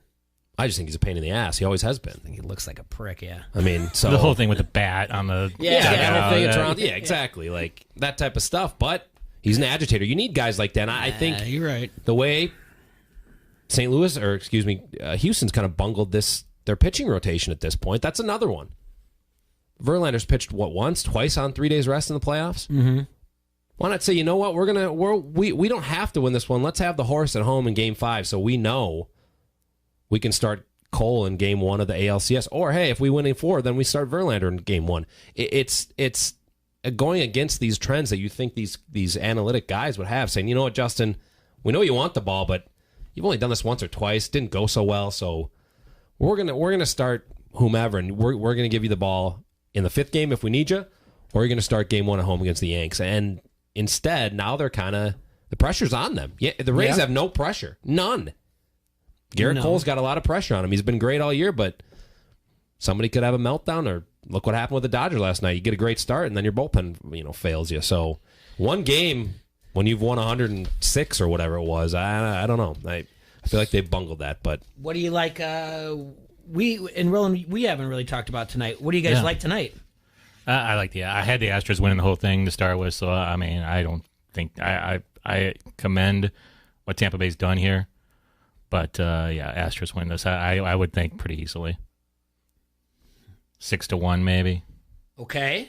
Yeah, I mean, I'd be shocked if Cole doesn't have a good start, but there's always that weird possibility. But I agree. I think as long as he's on, I don't think they get beat. I think it's same type of thing. Kind of like whatever game he started where it was 2-0 into the 8th. They tacked on a couple. I know Tampa got on the board, but similar type game if he's for Cole? Pitching, yeah. It was Game 2. He struck out 15 Rays in 7 2/3. Yeah, exactly. So Yeah, they're heavy favorites. Opened up at minus 260, has moved anywhere from minus 265 to minus 270. The other thing, the total opened up at 7. 2/3 of the bets are taking the under, but that's mainly the public. The juice remains heavy at minus 120. So the tough thing is, I know you got a Brewers cap on rolling. You got Twins and Brewers. Like, you got to cheer for the Nats at this point, right? There's no other likable team left in this series, in this playoffs, if the Rays lose. Yeah, I mean, if the Rays, obviously the Rays are your underdog story, and they're fun and all. Yeah, but I'm not cheering for. If the you Rays. go Astros, Yankees, Cards, Nats, you have to go Nats. I mean, the Cards have turned to be the most unlikable team in the league at this point. I know there's Cards fans out there, but you got to be kidding me with this whole crap. I'm sick of this. I'm sick of Cards Nation. I'm sick of it. Go for it. What's going on? Well, you get it. Acuna, that whole thing. Get him out. Don't give up a 440-foot shot. Carlos Martinez has sucked down the stretch. You can't run your mouth. I don't care. You don't get the guy out, you can't run your mouth. Then you get a throat slash from Yadier. I don't understand. Okay. And then this post game with the manager going off. F them, F this. We're gonna have to beat everybody. Did you guys see this? Oh yeah, we got it. Yeah. We got it. I don't. Okay, well, I don't care. Like what? I don't understand. Where are they getting this from? What I'm loving about this series is we played the game hard, we played the game right. They started some shit. We finished the shit. Yeah, let's go. And that's how we roll. We don't start, but no one with us ever. All right? Now, I don't give a who we play. We're going to them up. We're going to take it right to them the whole way. We're going to kick their ass. Yeah. Let's go! All right. So we played it. We played it a couple times. To me, I just thought, like, wow, that's a little crazy for baseball. But yeah. So that's what I said. I said that he had Schlitt had two ways of going. Either no one believed in us, or we're going full heel turn, to use a professional wrestling, and we're just going to be. And I said I think it's a fake heel turn because I don't believe they're like the Cincinnati Reds bad boys. Do you know what I'm saying? Yeah, I mean, who? But now the only likable guy on that team. I mean, I don't know them that well as Fowler. I love Dex. I think he's a stand-up guy. I think he's a fun player. He's got the Jordan. He's got a little pizzazz. St. Louis is just milk toast to me, if you guys know that. It's just boring I've as always hell. hated St. Louis. Like, I mean, 1982 ruined my childhood, right? And then 2011 again, where Brewers almost in the World Series. Who's there to knock us out? The Cardinals. It's always been the Cardinals, and they've never had the superstars. They just get it done somehow. It's always the Harrison Bader guy. It's the Jose Oquendo. It's always like, who are these guys? They just always. I mean, get they're it two done. top pitchers. I'll tell you what, though. Flaherty and the other guy, they're both under 25. Look out, like Mikolas, Dakota Dakota Hudson, yeah. those three. Dakota And, Hudson, and the one guy, I just read the Twins were in on him that he came from Japan. That's Mikolas, right? I think he I believe so. recaptured something in Japan, came back. Like those, they got a good staff. I'm not saying they're not a good team. I just don't understand this. I mean, is Acuna that big of a jerk that, like, behind the scenes that people don't like him? Seems like everybody's on him. He's not running out. He's not hustling. He's got the Manny Machado thing going on. I mean, are they going to drill Soto when he hits 2 homers in Game 2 against them because he's a great young player? Like, I just don't understand it. Like, the Cardinals always see themselves as being the policeman of the game. So that's what we talked about. Yeah. Now that Brian McCann's gone, who's going to be the person who tells everyone not to have fun? It's Yachty. And he threw he did. I don't know. He throws a bat. I mean, he did an all-time bat flip. And if you want another problem and why the Braves lost this, we're sitting at the bar before the Twins game. They had leadoff double in the 10th, I believe. Nobody out. It was Acuna, I think, leadoff double. Nobody out. So you bunt him over. You got to get the third with 1 out. They don't get him in, and then the Cards win in the bottom of the 10th or whatever. I'm like, okay, I know, like, whatever you want to do, home run game, but like runner at second with nobody out in a tie game and an elimination game, get the run home. Make the Cards tie you. Like, we don't know why they did that. Players can't bunt anymore. That's what my friend said. He goes, nobody practices bunting. You got to have a guy that can bunt before you call a bunt. But then the Cardinals did it in their 10-run first inning. I don't know. And that's the thing that shocks me, and that's the tweet I wrote. I said it all started with a sacrifice bunt, and it just, again, read that again. It's crazy. To me, it is. I don't know how many games I saw this year where players tried to bunt against the shift, just knowing that if they can just get it down that third base line, they got an easy hit. If not a double, if they hit it hard enough, they can't do it. They foul it off.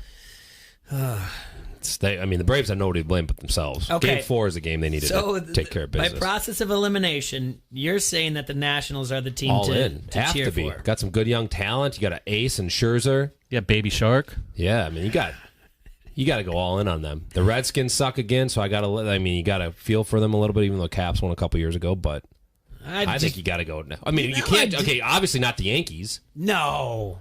I just feel bad for my boy Bryce Harper because then it's going to be like they didn't need him the entire the time. Ewing theory. It's the Ewing theory, That's 100%. absolutely what it is. It is a hard Ewing theory.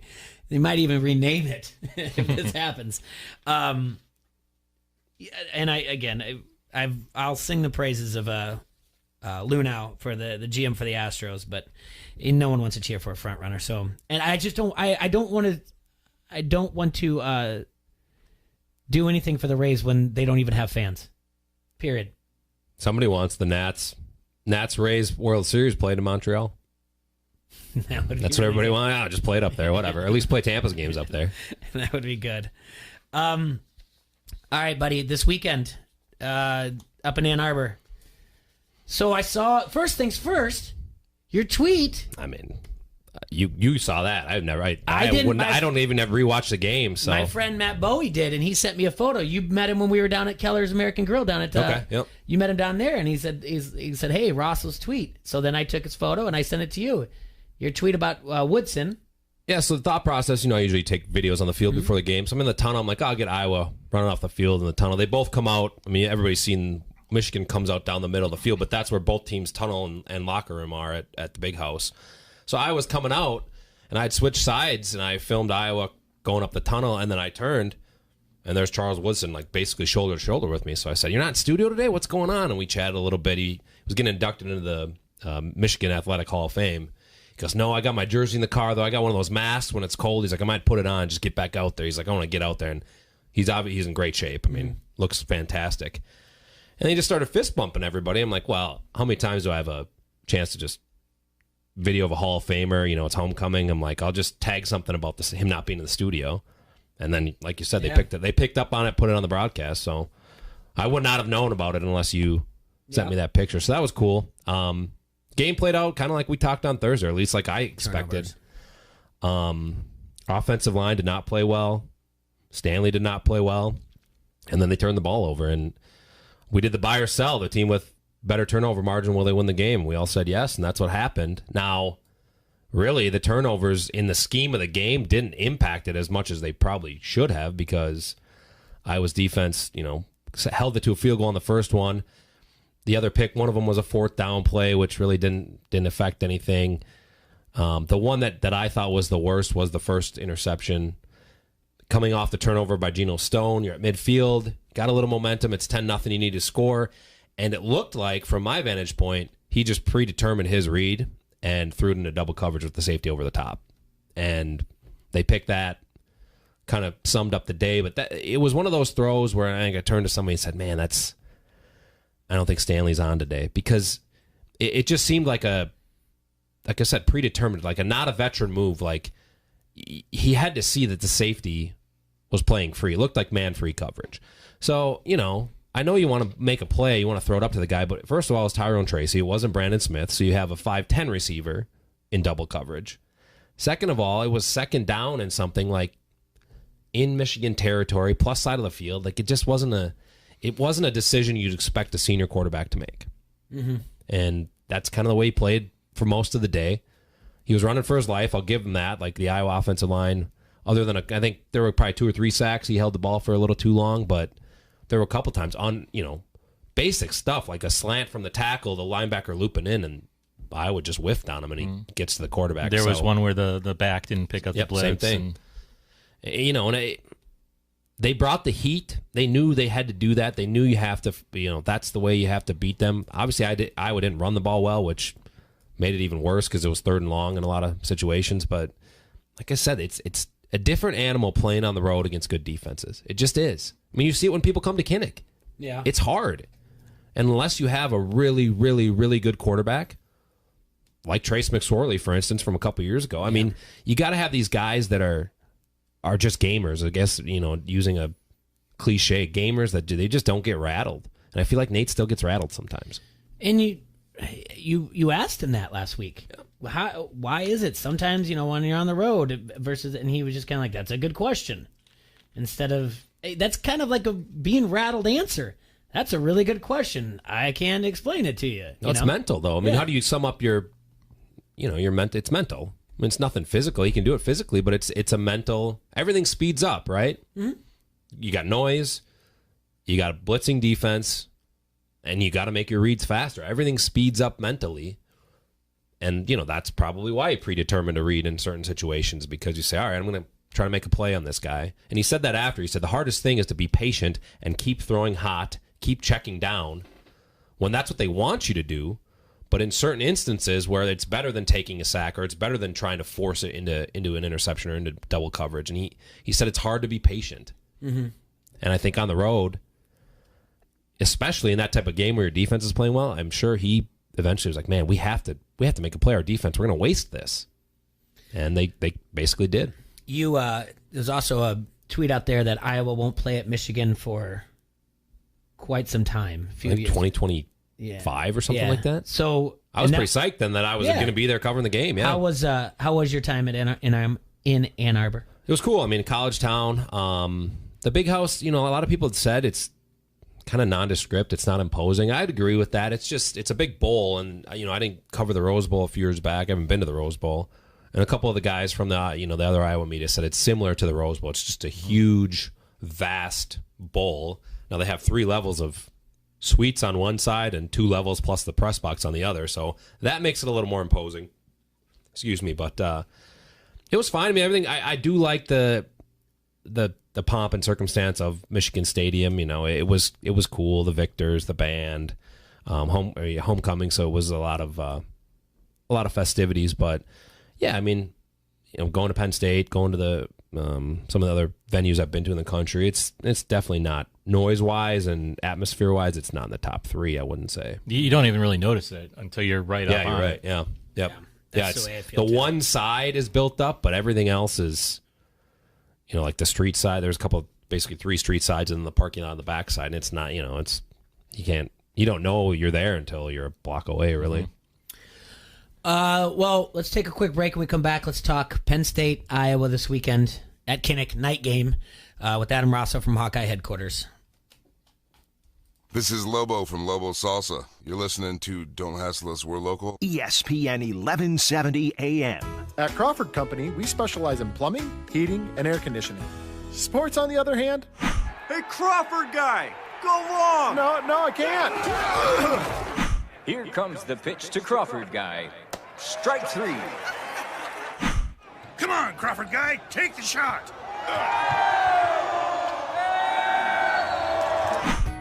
Sports may not be our specialty, but home comfort is.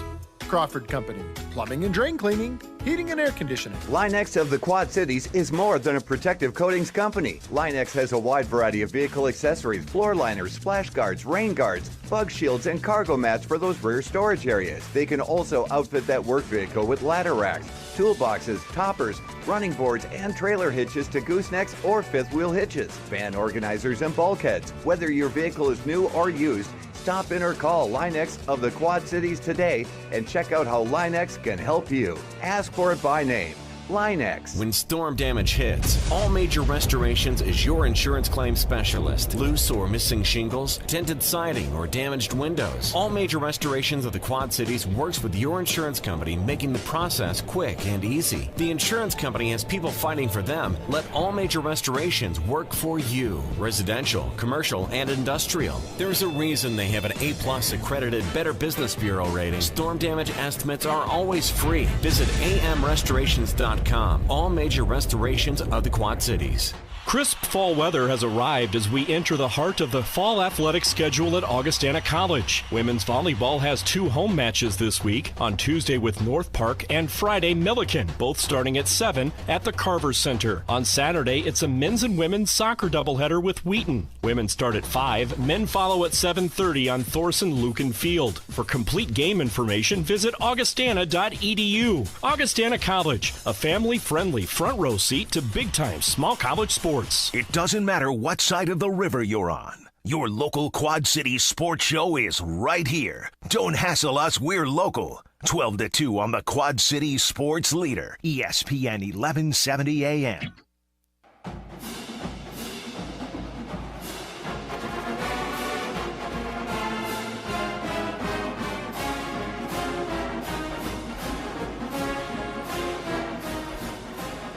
Welcome back to Don't Hassle Us, We're Local.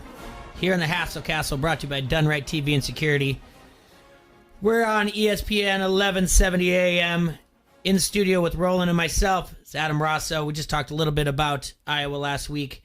And now Iowa's got a big game Saturday night, 6:30 kickoff, under the lights. Penn State comes to town.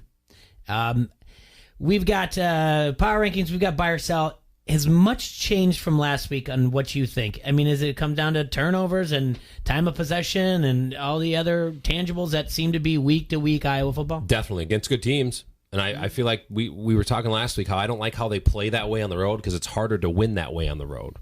I mean, I think a lot of their big wins when they play that way have been at Kinnick, so I think it's a similar formula. They obviously, if they don't run the ball this week, they're going to struggle because they can't control the time of possession. They can't flip field position. I think it's going to be similar to what you saw 2 years ago. I don't know if Penn State will move the ball as effectively as they did in that game. They had 200, Barkley had 200 some yards rushing. They had 500 yards of offense. They just didn't put in the end zone. But I think Iowa's going to have to take care of the field position and the ball and their own opportunities when they score and just bend but don't break against Penn State. I heard James Franklin talking, they played Mississippi State. They've obviously played Penn State the last 3 years.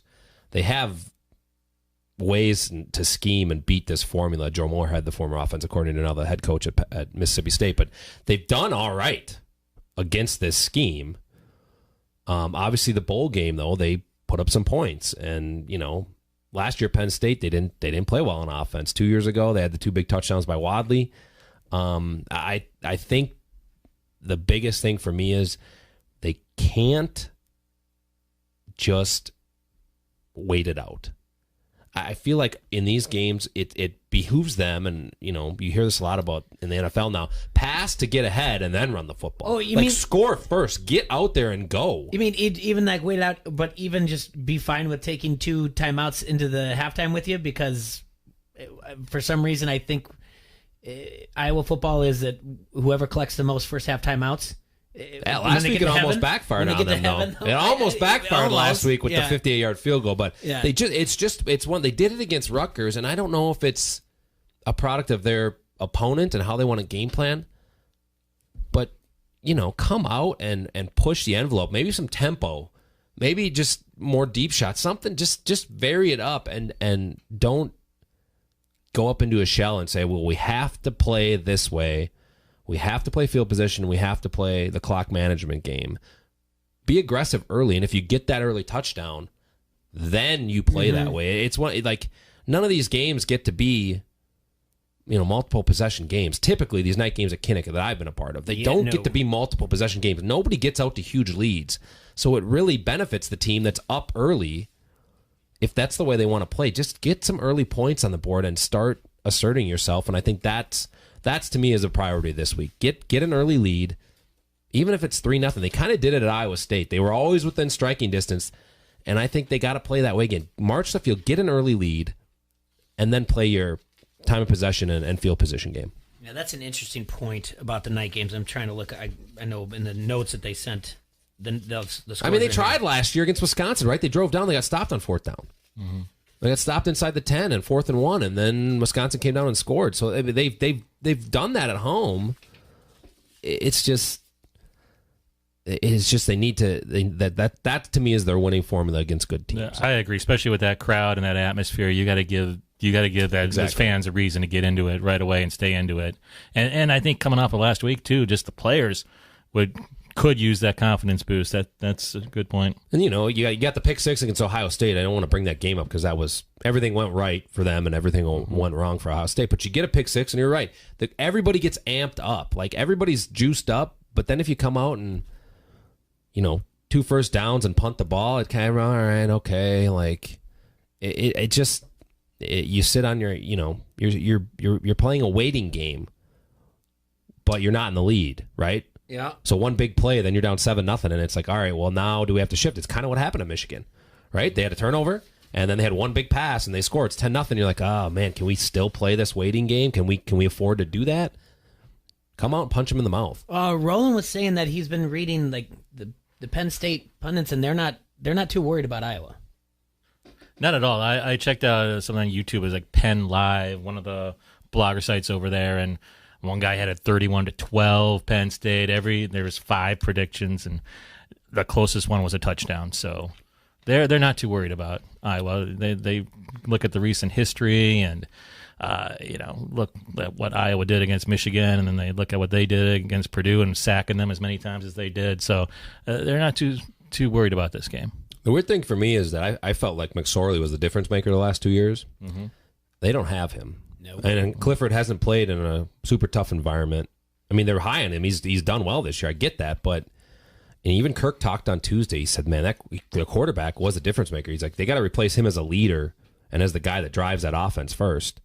I don't know. I mean, if this Clifford kid is good, if he's that good, they might not have a problem scoring points. But I think the last couple of years, it was, even with Barkley, McSorley leading that touchdown drive down the stretch, like he was the difference maker. And that's to me where, like I'm saying, if Iowa gets an early lead, that's where I feel like Iowa can really rattle a guy like that. And they put up a lot of points this year, Penn State has, but they have not been in this kind of atmosphere. They played one road game, and that was at Maryland. Yep. At a noon kickoff at Maryland.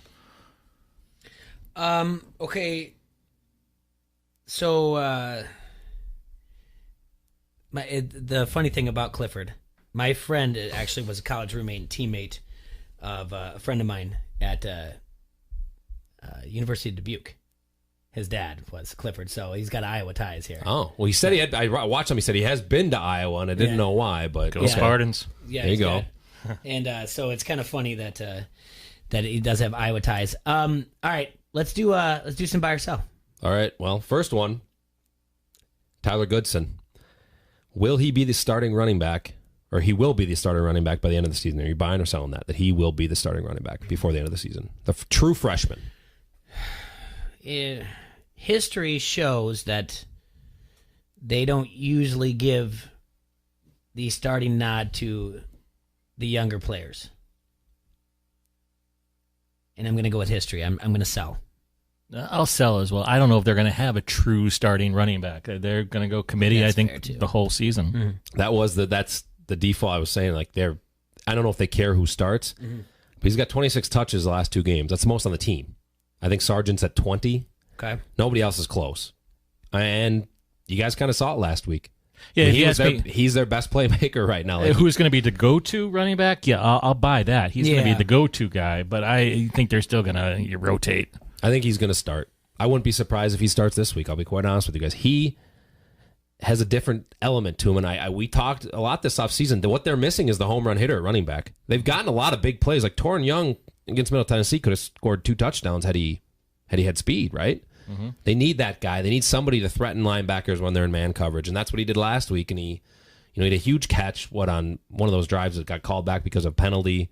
He's a weapon. I think they are going to have him and Sargent get more equal touches, but I think he's going to start before the end of the year just because of his big playability. Okay. All right, the other one for Saturday.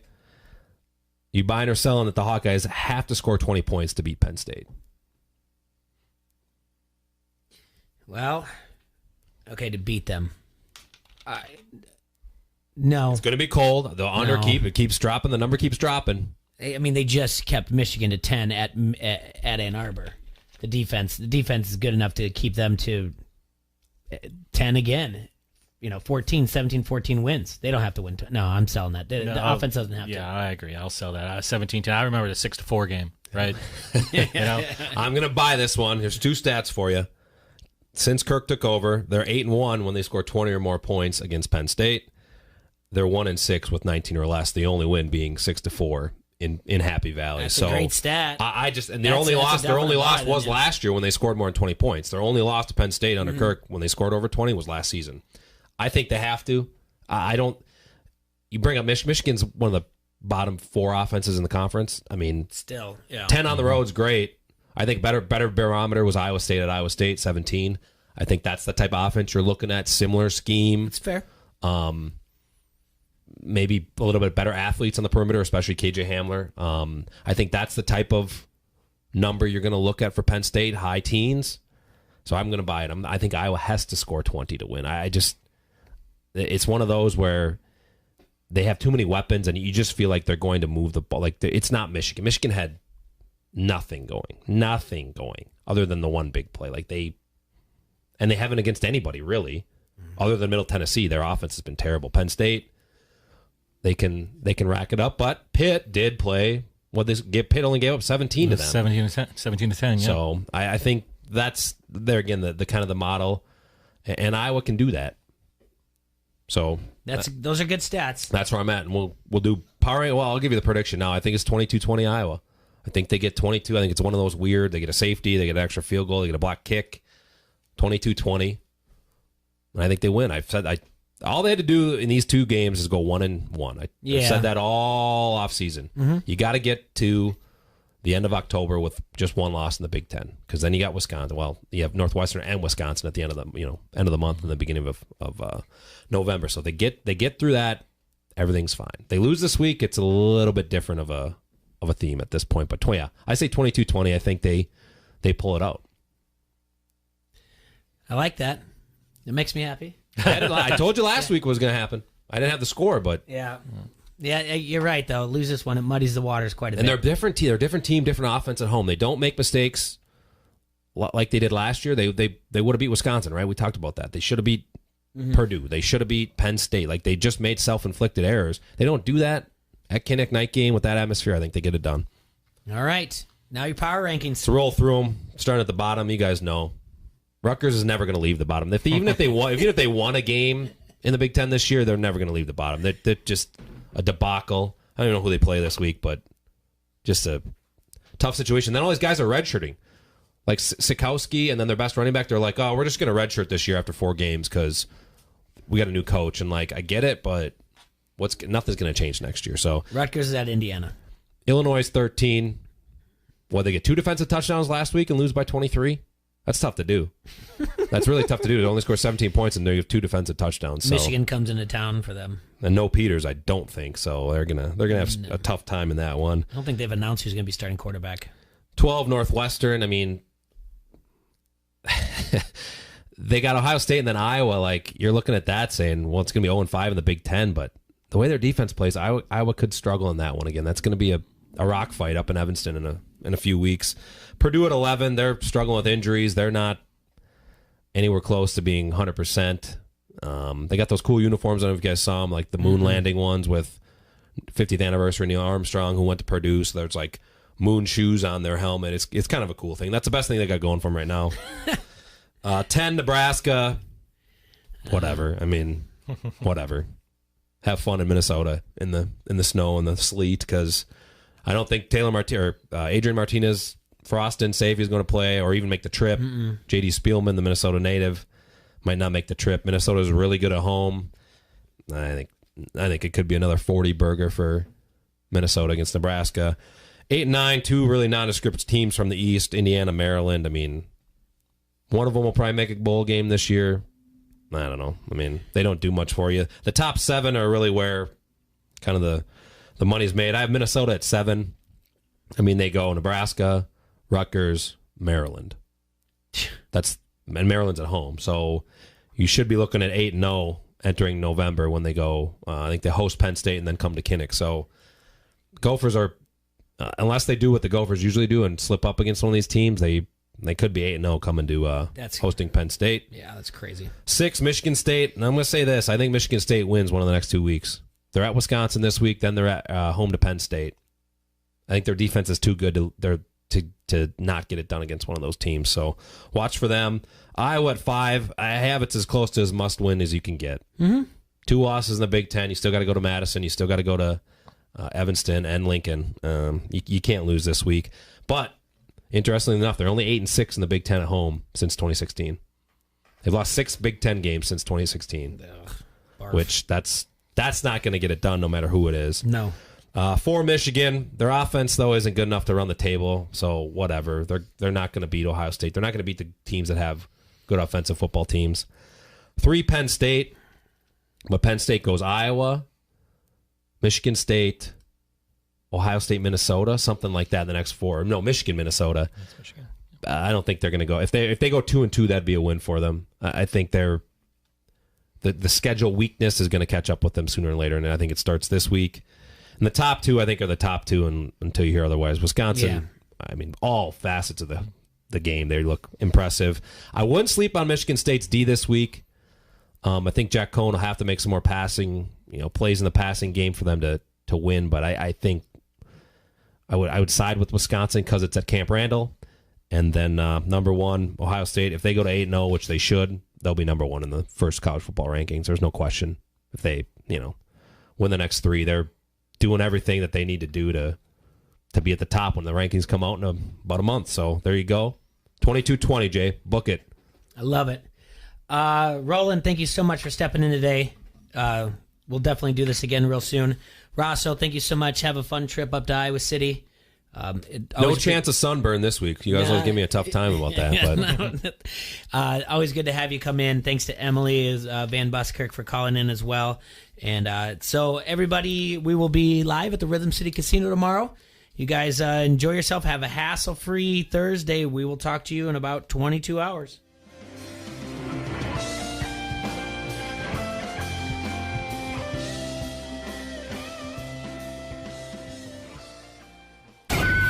From the Sheedy Family Chiropractic Studios, this is the Quad City Sports Leader, ESPN